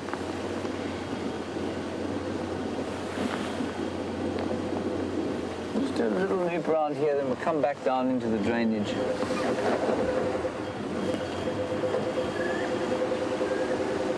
And I said at the beginning of the drive that I didn't think it was likely that the lion was still around here. It was quite a cold day, and I think they would have moved in that big storm we had last night. Yeah, can you smell it anymore, Wium? No. No. I think probably down in the drainage line, and if I'm not mistaken, I mean, that kind of smell is born of particles in the air which will probably be heavier than air, which means that on a cold day like this, they will sink down into the drainage line areas, as opposed to float upwards. So let's go back down there. I see no tracks of any predator around here. But our noses, you know, they're not quite as good. Well, I mean, they're not nearly as good as the animals out here, but you can train your nose to be a lot more useful than you think it actually is. And especially, and this is one of my favorite topics, especially when you are talking about our own human interactions. I find the smell of other people so distinctive. It really does affect the way I interact with people. How do you say you can smell your soup? But I hope your soup smells a bit better than this rotting flesh that we can smell around here. If it doesn't, I would suggest you toss it out and make a new batch. Let's do a little drive down the drainage line here. So what could it be? It could be that warthog, it could be the remains, it could be dung from one of the lions that was around here yesterday. It could be that a leopard has stashed something in a tree around here. We're in Karula's territory, we're also in Mvula's territory. Maybe he's decided to come and pay us a visit. Maybe he's stashed something up here. The only thing is that if it's smelling like this, it would have been killed yesterday because it wouldn't have become putrid in this kind of weather. And so I suspect that if it was a leopard, it may have been spotted here already last night because there was lots of activity around here yesterday. Any ideas, Wium? There's a bird flying away, so I think that was the brown snake eagle. We're not far from there. No alarm calls, of course. Let's just stop and have a smell. Gerda, take a deep breath.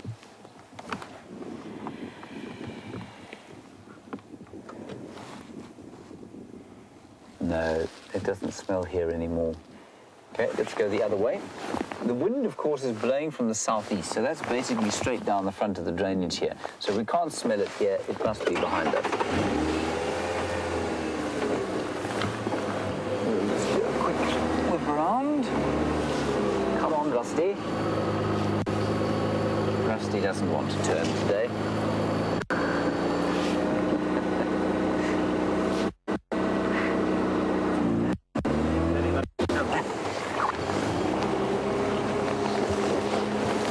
Katie, you're in South Bend, Indiana, and you're our second viewer from South Bend, Indiana. You know Lucy from South Bend, Indiana. Katie, sorry, I actually missed your question. I was so overwhelmed by the second person I know from South Bend, Indiana. Oh, right. Now, whatever the warthog died of, could it have been passed to the lion after he ate it? Katie, yes, in theory, it is possible. I don't know what that warthog died of, though. I mean, there are some diseases. Rabies is one, for example. That warthog didn't have rabies, but rabies is one that can certainly be passed from something like a warthog to a carnivore, because it affects all mammals. But if it was something like the equivalent of bovine tuberculosis, it could also pass to lion, probably wouldn't affect it. If it was foot and mouth disease, for example, which I'm pretty sure a pig can get, then no, it wouldn't have affected the lion. So it really does depend on the disease, Katie. I thought I may have seen something in this tree, but of course when you're looking for a leopard, you see one under every branch. Right, let's have another stop and sniff. I'm so lightheaded now from doing all this. Have you heard Wium there? He said he's feeling very lightheaded from all of the inhalation of oxygen.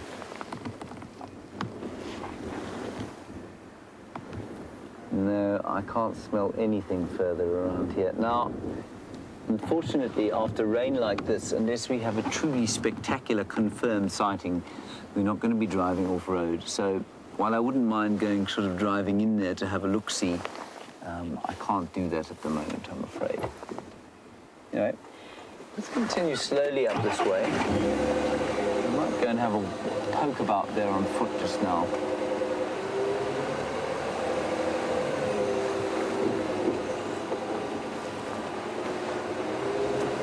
Now, Susan in Los Angeles, you're an astute safari goer and you want to know the difference between a warthog and a bush pig. Well, they're both pigs, obviously, so that's not a difference.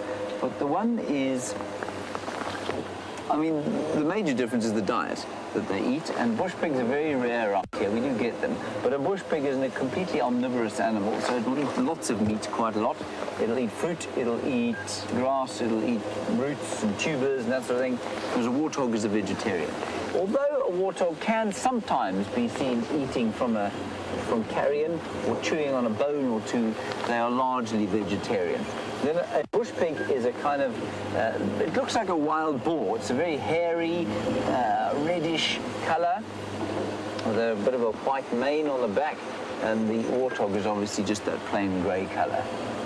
So those are the major differences. We don't get them around here. They're very similarly sized. Now, I say we don't get them, they have been seen here once or twice, but not much. I think we might find ourselves coming back into this area just now, just to see. All very quiet on the radio at the moment.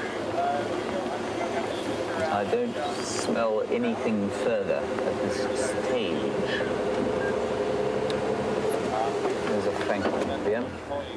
Look at the little francolins.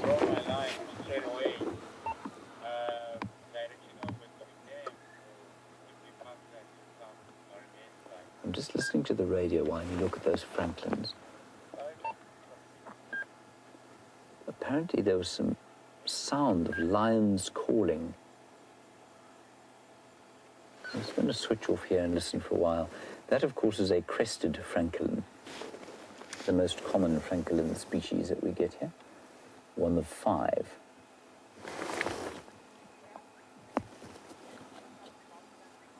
All right, let's quickly go across to the hyenas. They are out. We had to get here quickly because this hyena cub is out without any of the adults, and I think he's gone. Yeah, back into the den side. All seems to be really quiet at the hyena den. The shuffle for... Oh, hold on. I'm speaking very softly. Come on, baby. It's okay. It's all right. One of the madam's cubs. So brave enough to come and investigate all on its own, but definitely not going too far away from the den site itself. Little one, you're very brave.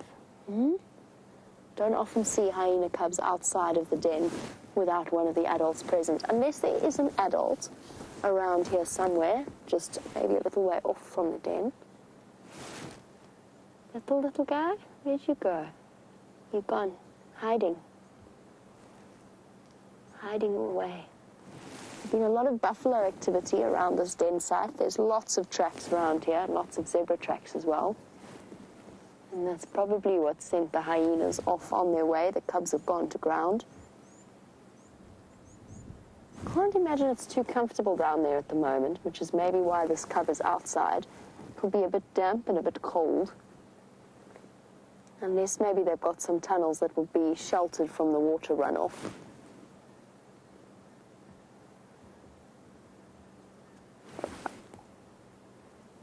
Sorry, I'm just listening to the Game Drive channel. Bear with me one moment. And we just got a report from Andrew over the Game Drive channel, Andrew from Cheetah Plains, and that is that there are lions calling. He heard lions to the south, almost due south of where we are now, quite close to the corner of Djuma and Arathusa. He also thought he heard lions calling more towards Twin Dam side, which we've come all along, but that could well be the Nkahumas. I know Sorry, just listening to James now as well.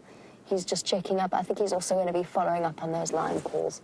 And since there's no hyena activity here, I think we're going to leave. And we'll travel down Impala Plains towards where Andrew heard the first set of calls, and I'm sure James will investigate on his side. I actually don't want to be here for too long if the cubs want to come out without the mothers around. I don't want to stress them out or cause an extra distraction, or in fact even cause them to come too far out of the den site to investigate us without adult supervision, especially on a wet, windy day like today. Just better play it safe rather than sorry. And we'll leave them for now.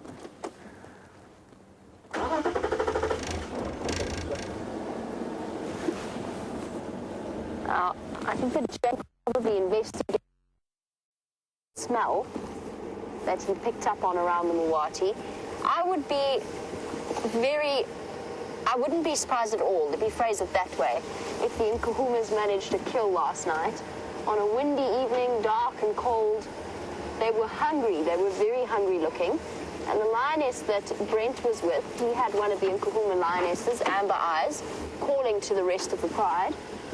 She was also apparently looking like she could use a good meal.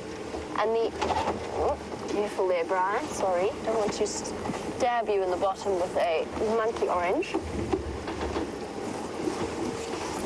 The female that was missing from the group when James had them around Buffelshoek Dam, so not Amber Eyes, but one of the other females, she, I think it was her, looked even skinnier than the rest of them. So they would have been constantly moving last night, on the hunt, looking for a meal.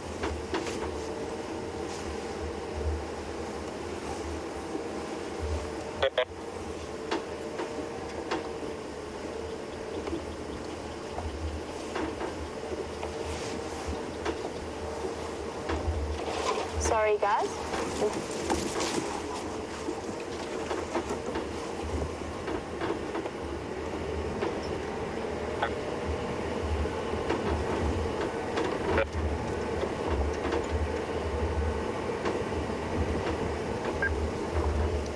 Copy that. Thanks, Andrew. I'm coming to join you in that area. Awesome. So the guys at Arathusa have just let us know that there is a male lion wandering across the power lines on Triple M as we speak. He's already crossed onto Djuma, so they've lost visual of him, but he's come straight through on the power lines. So we can head across there. Sorry, Zebra, I'm going to ignore you for the moment. He's obviously calling to other lions, and he could well be calling to the Nkuhuma lionesses.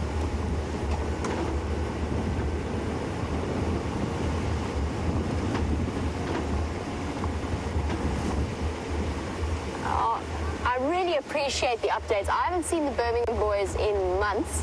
So yesterday when I saw that one male, I had absolutely no idea as to who it was, except that it was a Birmingham boy. And Sarah, who is one of our viewers in Ohio, and she's been keeping very much up to date with the various lions out here, she just wanted to let me know that it was Birmingham boy number 2 and not Blondie, as was originally suspected. And I sort of went with the Blondie as it was one of the suggestions, and he looked quite big. But of course, if I haven't seen them in months, they've been doing some considerable, sorry, millipede, I missed him, considerable growing during that time. So he just looked a little bit larger than I expected. So it was Birmingham boy number 2. He needs a better name, I think. I have to find out. I know that there's Blondie and Scrapper, and there's the Hoff. One of them has been nicknamed the Hoff, but I'm still not entirely sure which one, as in David Hasselhoff, by the way. I'm still not entirely sure which one that is in terms of the 5 of them.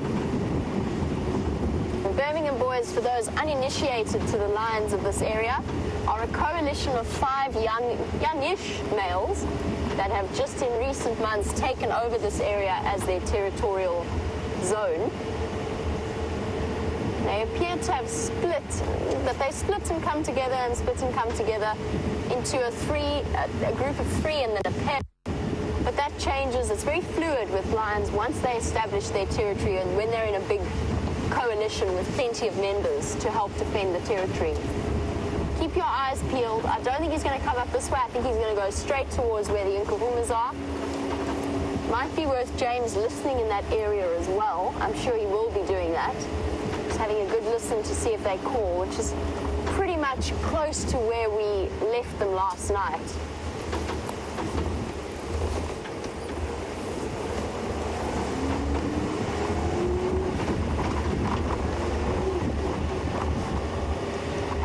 Andrew for Jamie.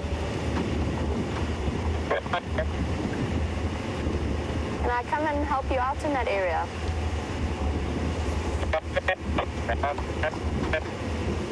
Yeah.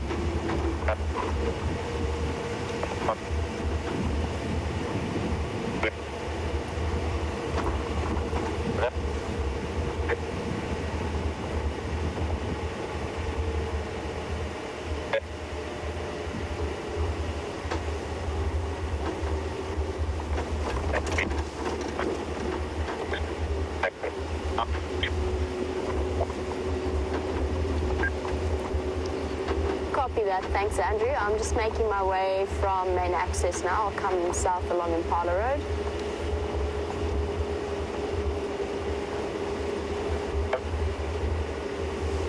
Just double checking with Andrew exactly what that update was. And apparently there was a female, from what I can understand, the comms are a little bit unclear, but from what I can understand, there was a female with them as well. Let's just keep our eyes peeled here. I'll go nice and slowly.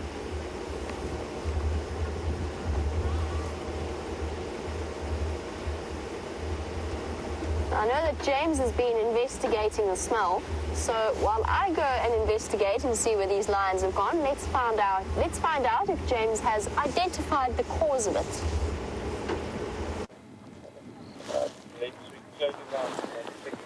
Well, everybody, it would appear that the human being can, in fact, track with his no or her nose indeed. There is the expired warthog, I assume, from yesterday. We're in and around that area, and what I find fascinating is that she's been left not quite untouched, but certainly unfinished. So, I mean, she's been mauled to the extent that I can't tell whether that's the sick one or not. I think it's very likely. I think she used to live in this termite mound right here with her youngster. I wonder if the youngster wasn't eaten.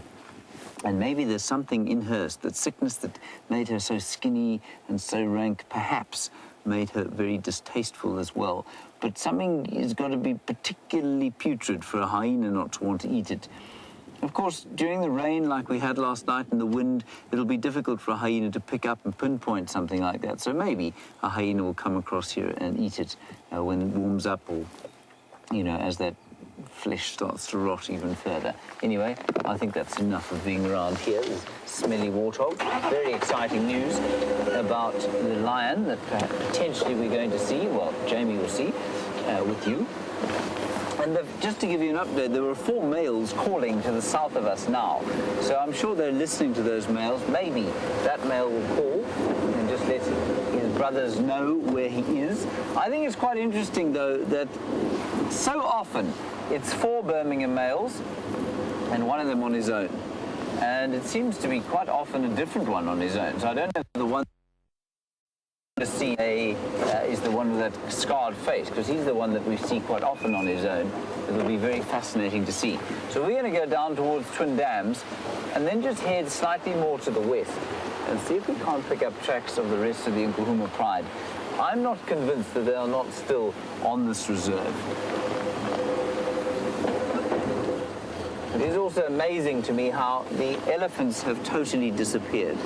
So we have a situation where yesterday you couldn't shake a bush without an elephant streaming out from behind it. The day before as well. Now, not an elephant in sight. Where they've gone, I couldn't tell you. Are they hiding in the thick bush? Maybe. Have they gone off somewhere else? Quite possibly. There are no tracks of them anywhere, so they've obviously flown away wherever they have gone. But it is fascinating that after all this time that I've been out here, I still couldn't vaguely tell you where the elephants go when the weather's like this, or where indeed most of the other animals go when the weather's like this.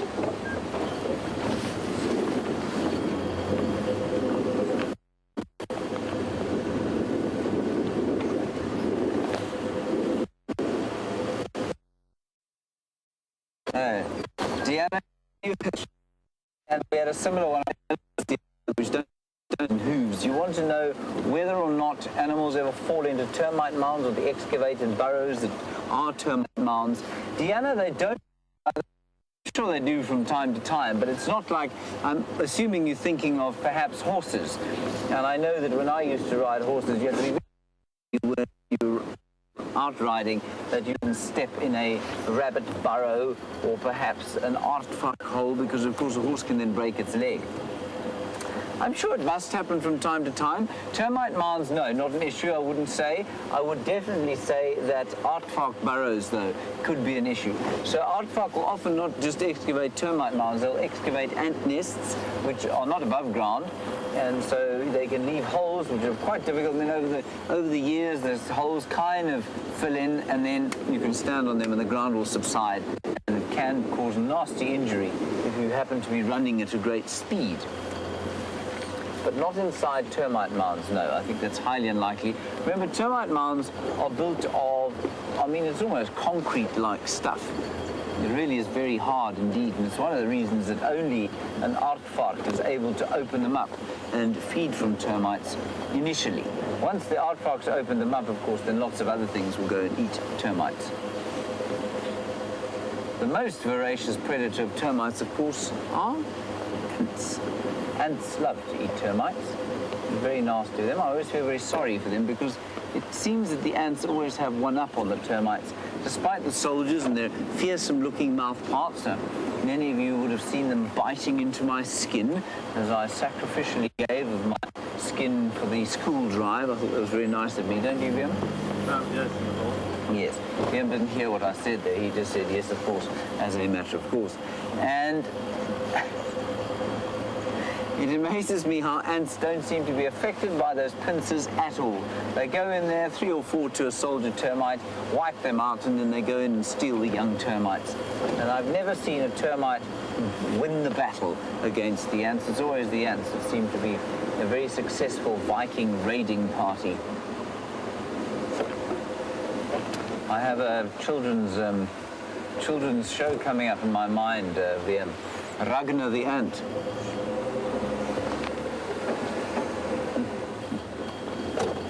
Hello, Matthew. You are 9 years old and you're remembering Scott and his special ultraviolet torch that he had at night to find scorpions. And you want to know if any of us have one. Matthew, I don't have one, no. Brent has got one, I think, and Steph's also got one. So we will certainly be looking for scorpions during the course of the next few nights.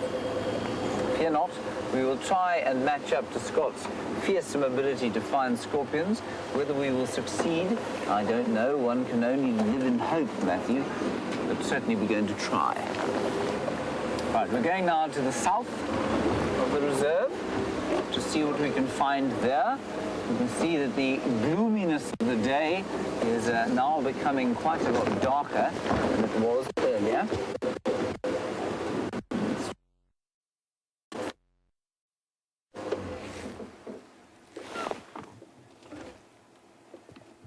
Just always good to stop and listen on a day like this, or any day really.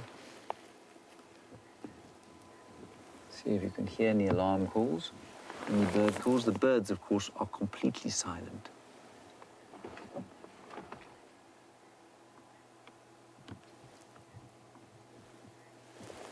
But what you can hear, if you listen very carefully, the sound of a frog. You won't hear it. It's too far. Let's go towards Treehouse Dam. I know that Jamie has been there. Not too far from there, but I wonder if there isn't a frog calling from there. I don't think I've heard the frog from there. I'm sure there's a puddle around here where there's a frog calling. But there will be some frog activity. Now, we've had almost no frog activity this summer, which has been a bit sad. Be very nice to have some frogs.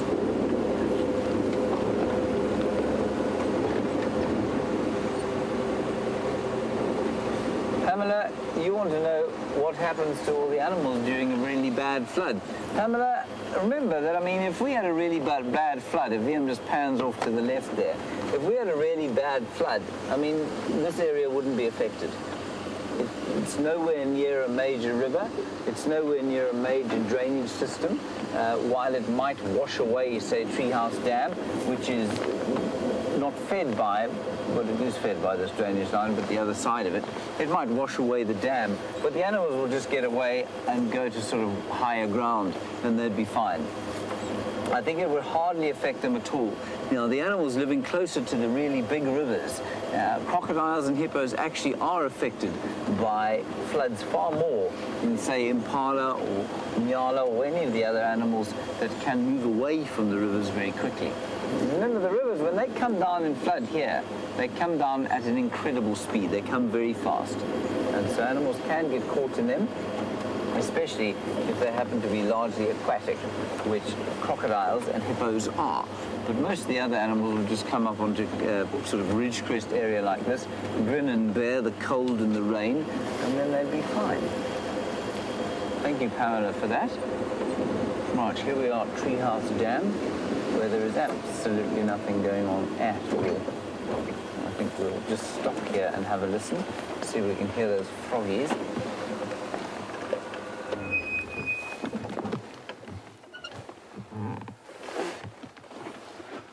Sean, while you look at the water there, you want to know how many millimeters of rain we had. We had 68 millimeters of rain. Now, that's quite a lot. That's almost 4 inches, which is a substantial amount of rain. And I'm sure that this dam, I don't believe the drainage line flowed. I'm sure this is just holding water. It's so silent out here. There's just a gentle breeze blowing. But otherwise, it is completely silent. It won't be as soon as the sun comes out.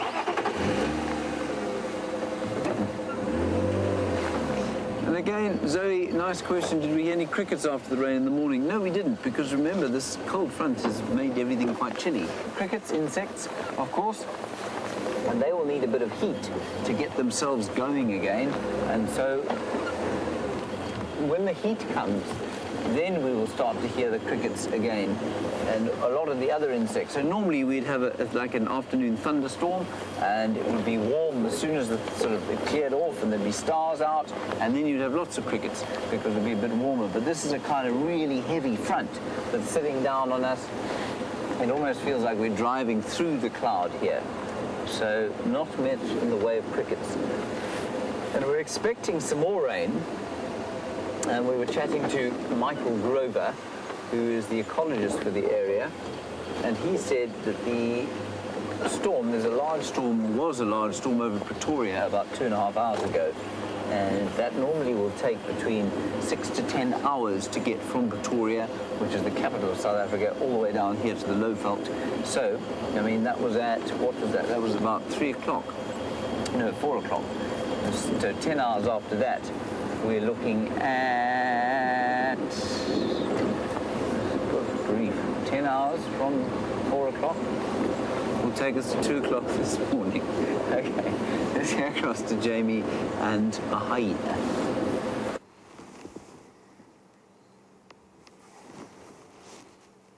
Here goes a hyena walking away into the bushes.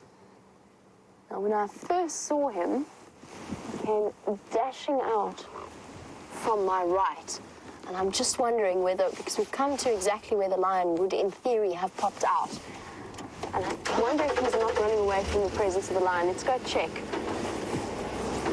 So Andrew and I have both been looking. Originally the lion was calling, the male lion was calling repeatedly as he walked across the road. He was coming in this direction. Oh, the rain's coming. Now, I've just got an update as well that the Nkuhumas are on Simbambili, so that is where they are. There's rain streaming in to the east of us. It's coming our way rapidly. I think it would be a good idea if James started making his way in this direction. As it is, maybe he can come and help us check the western edge of quarantine while we drive along Zoe's road. Let's just double check and see if this lion hasn't popped out somewhere around here. Keep your eyes peeled. Yes, so the Nkuhumas are on Simbambili. They were found earlier this afternoon. I don't think they have a kill, but I could be completely wrong about that. It was just a little bit of an update that we received. But there was a male walking across in this direction. It sounds as though they found 4 Birmingham boys around Ingwe Mati, which is further to the southwest of us. Oh, we've just got to see if this male... The hyena was in a hurry. Let's put it that way. He jogged a little bit and then did the sort of the standard run, the fast walk that hyenas often do when faced with lions. Let's just see. All eyes peeled, many eyes better than one. Where are you, boy? Let's see if we can't get a glimpse before the rain sets in. There's that sudden drop in temperature. And on a cool day like today, lions can move about at any time of the day. All of the normal rules in inverted commas, go straight out of the window. You get all manner of animals wandering about. That's odd. We would have heard them. So he hasn't passed through here. And you don't mess with an impala's eyesight. Impala will see a lion coming at 100 meters through the bush. And they haven't made a peep. So maybe I was mistaken about the hyena running away from a lion. I'm almost certain with this number of impala around, we would have heard them alarm calling.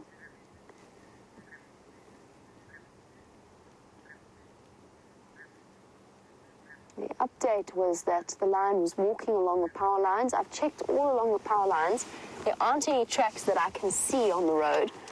But in light like this, I could well have missed them.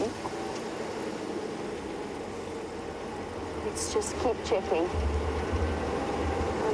I've left the power lines now. I stopped there for quite a long time to listen to see if he was calling again. I'm now on Zoe's road, so a little bit further to the east. Essentially what I've done is worked my way along in a grid to see if I could jump ahead. He's cutting through the blocks. I'm restricted to the roads, so I've been doing a sort of a grid-like pattern to try and get ahead of him, wherever he may be. Now, a lion walking at a normal pace, or if he is striding to go and meet the rest of his coalition, he could be walking even faster. They can cover ground far faster than you ever expect them to. I've been caught out once or twice before trying to predict exactly where a lion's going to come through the bush and out of a block, even when I know exactly where they've gone in. Could well come out somewhere here.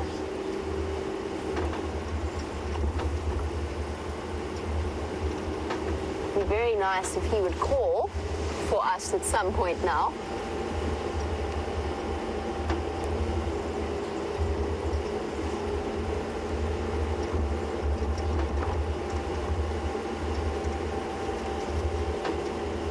Juliet is watching and saying that she is surprised by the quiet and silence of the bush, and she said it's always characterized as a place that is always, or seems to be characterized as a place that is always noisy.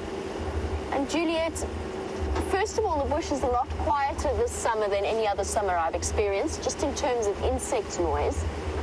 But no matter how noisy the bush ever gets, and it does occasionally, you've got crickets calling or birds chirping away, no matter how noisy it does get, there is this deep and profound silence underneath that surface level of noise that is almost indescribable. Here comes the rain. And it's something that I always say, or I always try and make my guests enjoy. Wherever we happen to be, I stop the vehicle, turn it off, and just let them listen to that sound. We don't have the typical city noises, and you won't believe how accustomed you come to the sound of traffic. And what an aspect that plays in the noises that we hear. At the moment, though, on cloudy days, on cloudy, rainy days like today, it does become incredibly noisy. Sorry, not incredibly noisy, the exact opposite. It does become much quieter. Wind's picking up as well. Might need to put my cap on just to keep the rain out of my eyes. Bryan, do you want to put your... Yeah, we need to put our rain cover on as well. Bryan sort of balanced the rain cover precariously on the top, so forgive us. We're just going to stop so that we can do that. Would you like the skirt that goes around that? And while we do that, and while I put my cap on so that I can see in the rain, you can jump on the back of James's vehicle because his rain cover's already on.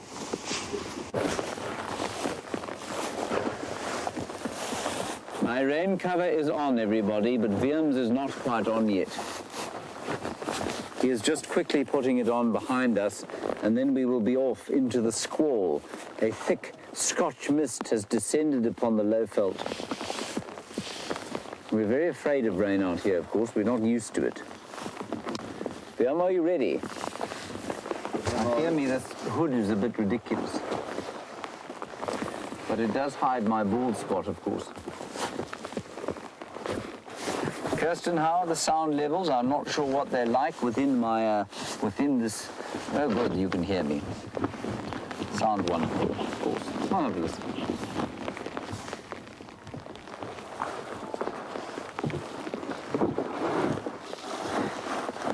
Now, Leopard, this is the $1,000,000 question, of course. What on earth are you doing, man? My roll of toilet paper. Your roll of toilet paper. This is not the time for that. Oh, I see you want to wipe the lens. Right, okay. Here, you can use my hat. Leopard, while we drive along, I'm going to get a little bit closer to home, just in case that this squall doesn't abate. You want to know about whether or... Oh, there we go. Wium's found his loo paper. You want to know if the grass is going to have a chance to get tall or not. Leopard, we're in March. Now, even if we get into winter and we have a flash of rain, sometimes there is a flush of green. But that is normally so that the plant can build up carbohydrate reserves, not so that it can put up the culms or stalks on which the inflorescence and seeds will grow. So no, I don't think the grass is going to get tall at all. I think that it is going to become green and it will become a bit thicker and spread out a bit, but I don't think it's going to put up or expend the energy to make the seeds. Remember, to make seeds and to make the stalks that the seeds go on is very expensive with a grass plant, and it can only do that if it's built up sufficient reserves. The only way it can build up sufficient reserves is if it's got leaves, which in turn it will use to gather carbohydrates in the underground storage systems in the plant. I mean, you can't believe how fascinating actually a grass plant is. But for most of you, you'll be yawning immediately and going to sleep. But for those who aren't, a grass plant is actually a fascinating thing, and you will find that despite the fact that we have had lots of rain now, I really don't think that they're going to have built up sufficient reserves to, there's a kudu, to put up the seeds and culms. Hello, kudu. Gee, this is a big fellow. Look at him. Isn't he wonderful? Look at this beautiful kudu bull. Now, the other thing you'll notice about these kudu, as Steph pointed out to me the other day, is that their necks are getting very thick. And their necks are getting very thick because they are too going into the rut, their rut, which isn't quite as obvious as the impala rut, but it is going to happen. And I think you'll also find that's why they are so confiding at the moment. They're prepared to walk past us. They're not that worried about going past us. Normally they'd run away. But today he seems to be completely happy about it, and I suspect it's because he's inundated with testosterone. Wium, where's my hat? I don't believe that this food is working for me. You've lost my hat, haven't you? Sorry, everybody. We'll be with you in 1 second. Here we go. Wium, would you pan off me? I don't want people to be blinded by my bald spot there. You see how cleverly I did that? Nobody saw anything. As far as they're concerned, I have the hair of Scott Dyson or Novak Djokovic. Right, on we go. Of course, my lapel mic is now hidden underneath my jacket because it can't get wet. And so you may struggle to hear me, but I will try and talk into the back microphone and then it will be fine.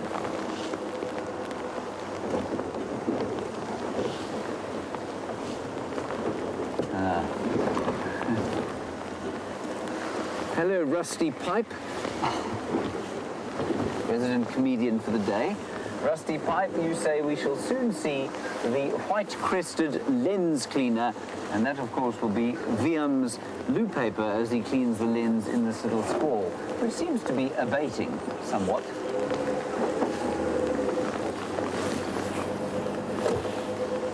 Now, the lions apparently were around the western edge of quarantine, and I suspect that they might come out into the open as it starts to get a bit darker, much as they did yesterday.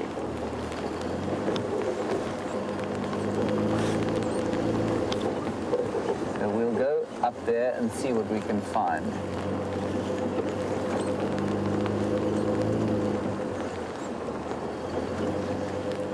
Hello, Deanna. You want to know about lions calling, and if a male lion calls, will he be calling to try and get hold of the female, or is he calling his brothers? What is he doing? A male lion's call is for two reasons. One, to contact other members of the coalition. So yes, he would want to contact the other members of the coalition, but largely it's for territoriality. So they do it when they are trying to mark territory. You won't call a female like that. Lions, when they make a contact call, it's a much softer noise. And likewise with a female, they will only roar when they are being territorial. They won't want to roar to attract the attentions of males. Largely, they don't want the attentions of males because males are just a drain on resources unless they happen to be mating. Thank you, Deanna. We're approaching quarantine clearings now. Into the squall we go, bravely. I mean, it's not raining very hard, everybody. It's just kind of drizzling a bit. But I think it will rain a bit harder a bit later.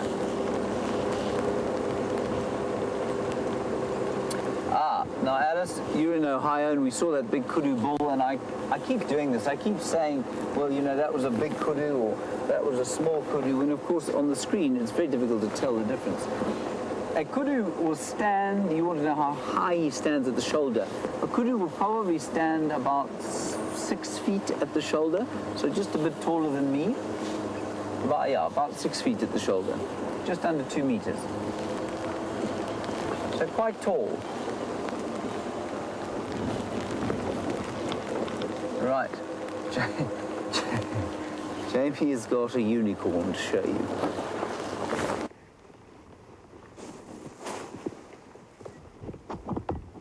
I do have a unicorn. Is it Nelson or is it not? Oh, no, wrong side, boy. He's looking up to the north of him. I wonder if they're not other impala alarm calling. I'm just listening for a second before I reposition. I can't tell if it's him or not. There is more than one horned impala on Djuma. Oh no, he turned. No. Come back, impala. Come back. Don't go. Don't go before you've turned around. Oh. Don't stop there either. That's exactly the wrong spot. There you turn your head, boy. Let's find out if you really are Nelson. Look how he's looking intently up in the direction that I have just come from.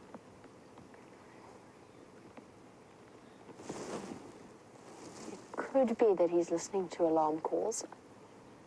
Come on, impala, turn your head. Except that you're behind a bush, so there's a chance we won't see your eye if you turn your head.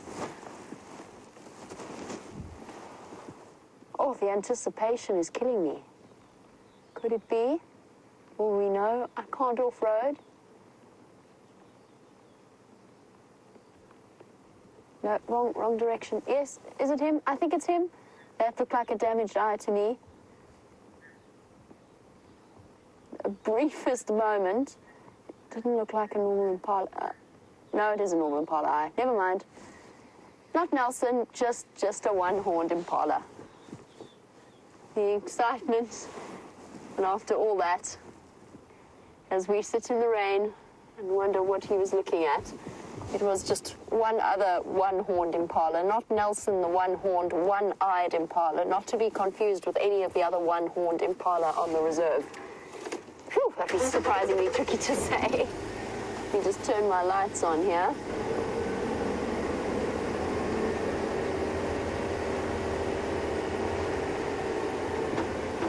Whoopsie. Now, it's a little bit chilly this morning, as I'm sure Bryan can attest to. And one of the wonderful things about this rain cover of ours is that it redirects the water very carefully away from all of our expensive equipment to my general sitting area. So whoever happens to be driving winds up with a slightly damp, not to put it too delicately, bottom. And it's an important way of redirecting the water to where it can't actually do any damage, because we are fairly waterproof as people. Oh, there it is. There we go. And it's a bit chilly, but not nearly as chilly as it gets in winter. And Kathy was wondering, how cold does it get in winter, and do we still see snakes at that time of year? And the answer is it gets okay, for us personally, I think we have a slightly skewed temperature scale, but it does seem to get really, really chilly. You start to shiver, but it's also the fact that we're in open vehicles, so the wind chill factor probably takes about 8 degrees off whatever temperature it happens to be. So it can get to close to 0 in centigrade, which is 32 in Fahrenheit. So it can get fairly chilly first thing, especially since we're usually up and about before the sun peeks over the horizon. That being said, our winter days are probably the equivalent of summer in quite a few European countries and maybe some North American countries as well. They reach up to 25, 26, which puts it in the mid-70s Fahrenheit. So the days get fairly warm, and what that means for our snake population is that although they go into a period of what is known as estivation, where their metabolism slows down, they also are able to come out of that at times when it gets nice and warm, and they'll come out and bask, particularly around the roads where they've got nice unimpeded access to the sun. They'll come out and bask then. So we do still see snakes. They're not nearly as numerous as they would be in the summer months, but they are around. We don't see frogs, however, not many. And generally the tortoise sightings are fairly limited in terms of reptiles. The skinks and the lizards and the geckos, they tend to hang around. They're active throughout the winter. We also don't see chameleons as frequently. And speaking of chameleons, I'm just going to reach under and get my little spotlight out. Uh-oh, there's some dripping happening here. Sorry, hold on.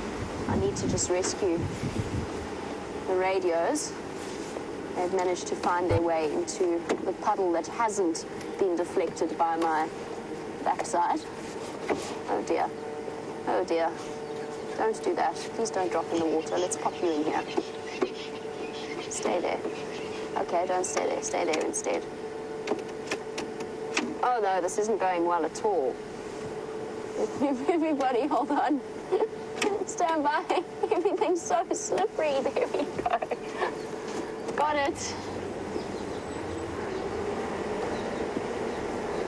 It's a bit damp this afternoon, which of course is wonderful. How are you getting on there, Bryan? Are you enjoying yourself? Every now and again, Bryan is going to have to act as your windscreen wipers, since the camera lens has not yet come with a windscreen wiper attachment.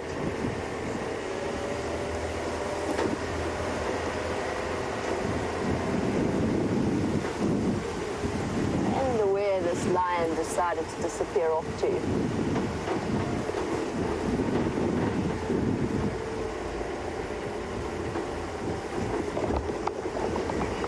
In the winter months, I generally find myself in the summer I go out in just my work shirt and my shorts.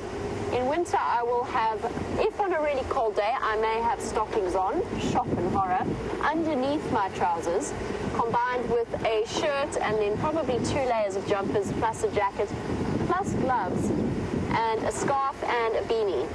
at which point I feel something like that. What is that marshmallow monster in Ghostbusters? I feel something akin to that. But you do get a serious wind chill factor involved. And even, I've said that we feel cold more acutely than perhaps those from colder climes might. But I've had guests come from Sweden, from the UK, sorry, kudu, from all walks of slightly colder climates, and even they suffer in winter. They have, not suffer, but they definitely have to wrap themselves up in blankets. The game drive vehicles always come with blankets when you go out in safari in winter, and that coffee break becomes a very welcome reprieve. That being said, winter is an amazing time to see the less often seen mammals.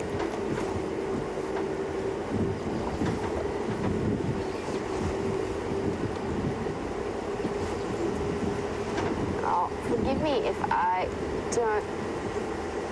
There we go. We've noticed already, given the drought, that it's starting to look more and more like autumn. Okay, now it's raining, so we're going to have another green flush. But the bush willow leaves have already started changing colour and started going that orangey colour of autumn. And Pamela was wondering how long until the leaves start changing colour. Pamela, we don't get the same bright, vivid array that you might in the northern hemisphere, in those sorts of areas. Autumn, South Africa doesn't really do 2 seasons. We do 4 seasons. We do 2 seasons with a minor transition period in between. And really the only leaves that change colour immensely are the bush willow leaves. They start to go a reddy orange browny colour. But beyond that, most of our leaves slowly dry out and drop off. A lot of the trees here are evergreen. For example, the guari bushes are evergreen.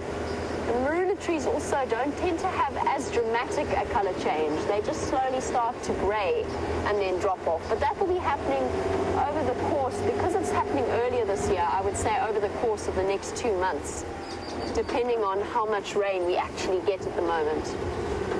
Most of the leaves are gone by about June. And June is when the really cold weather starts to properly set in.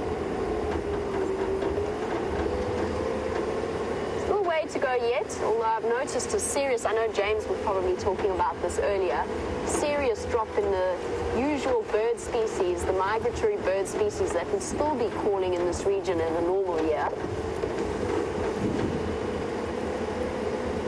And winter is an amazing time because then you get the smaller nocturnal animals coming out earlier and earlier. So things like aardvarks, and the only time I've ever seen a pangolin, the first time I ever saw a pangolin was in midwinter. So it's a wonderful time to see the smaller, lesser seen creatures out and about earlier than expected. I'm going to continue on my search for this male lion. I'm really keeping fingers crossed he's going to pop out on quarantine kindly for us. In the meantime, let's find out how Mr. Henry is enjoying our current downpour.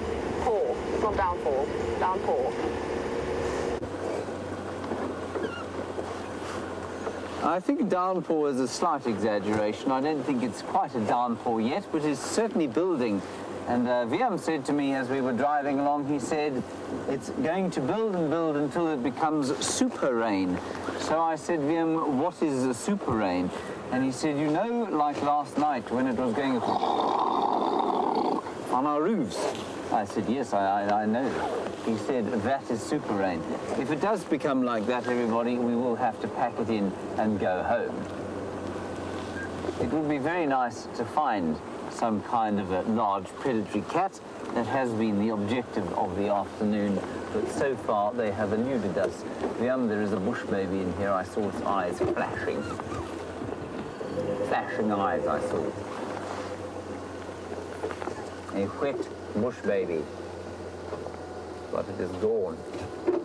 It has decided better of being out in this weather. Quite clever of it, really, don't you think, Wium? Yeah. Yes. It's fine. The weather is easing off now. Not so wet. Just a little bit wet. Okay, our plan now, we do actually have a plan, believe it or not, is to head towards Gallagher Waterhole, see if there's anything there. I'm not really sure why anything should be there, but it's a good point of call. And then we're going to go past Djuma Dam and back up onto quarantine, because I've got a feeling that those lions are going to pop out somewhere around there. I'm not sure why or how they were lost in the first place. I think if they ran away, that's very unusual behavior. But I'm not sure what happened. Because, of course, lions are not prone to running away from vehicles unless they're new to an area. And I would be very surprised if they were new.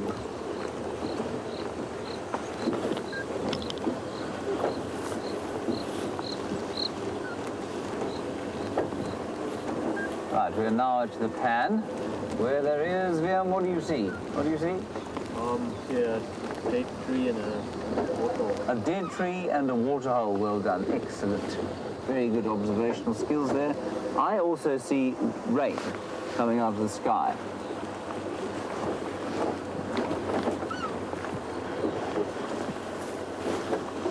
Not much in the way of chameleons. They will be hiding. Much in the way of anything, really. Try and find an interesting tree to look at. Well, and of course, one of the interesting things about rain like this is that oops, the door just opened. It nearly fell out. We nearly had high action there, Wium.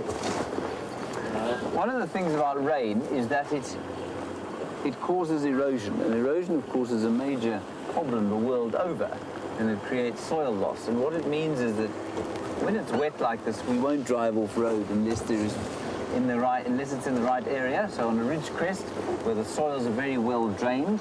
So if we saw a leopard in there, for example, we couldn't go driving off in there now. But if we find something on quarantine, then we can do that. And one does have to take cognizance, I think, of the ecology of an area like this. Although, as we were chatting around the fire the other day, we were saying, Steph and I were saying, you know, human beings have been around so little time, and we are so concerned about, or some of us are so concerned about the effects that we might be having on the environment by putting roads in the wrong place, or perhaps putting water here or not putting water there. And as far as human history, or as far as world history goes, I don't think we're going to have much of an effect on this area at all. Once we are gone, in however many hundreds of thousands of years from now, this place will revert to what it was before, without us. And so while we may have a fairly heavy impact while we're here, in the greater scheme of history, I think our effect will be almost negligible. There is a scrub here. Don't run away, please. You're the only thing I've seen. Please don't run away. No, gone. Oh well.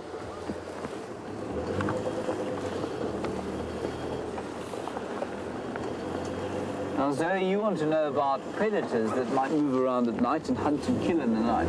Zoe, just about all the predators will enjoy these kind of conditions because it's very difficult for animals to smell them. This kind of weather will dampen the smell of predators. It's also very difficult. The wind makes it difficult for predators to keep, at least for prey, to hear approaching predators.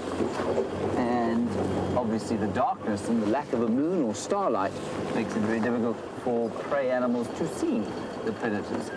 And so, yes, this is very good weather for predators. They'll all like to hunt in this. It also warms them up a bit, of course, to be hunting out in weather like this. Lions and cats in particular don't enjoy the wetness.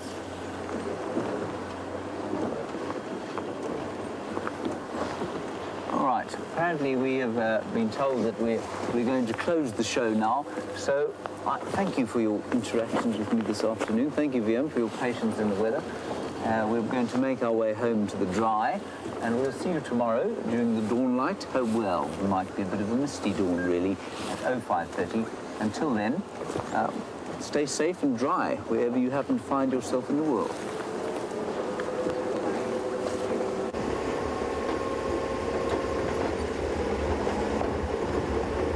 Finishing off our sunset safari slightly early, but the rain is coming down and it's getting a little bit damp in this vehicle. Desperately trying to rescue all electronic equipment that I can. But I do have a quick update for you. There was a brief sighting of Karula on Philemon's cut line around Shabam Road by Andrew, that was called in by Andrew. No cubs with her at the moment, and he's left the sighting. But she is around, she is in the area, so a nice little update on our much-beloved leopard. And on that note, I'm going to bid you all a good evening. Big thank you to Bryan for all of his fantastic camera work and for sitting with me in the rain. And as always, a thank you to you, the lovely viewers, for your questions and comments and joining us on this damp afternoon. And as well to the lovely ladies, Kirsty and Jerry, who are sitting in FC. We will catch you all tomorrow for the sunrise safari, depending on, of course, whether or not it is pouring with rain. But we'll keep our fingers crossed and we'll keep you updated. Have a wonderful day wherever you are in the world, and we'll catch up with you tomorrow. Cheers.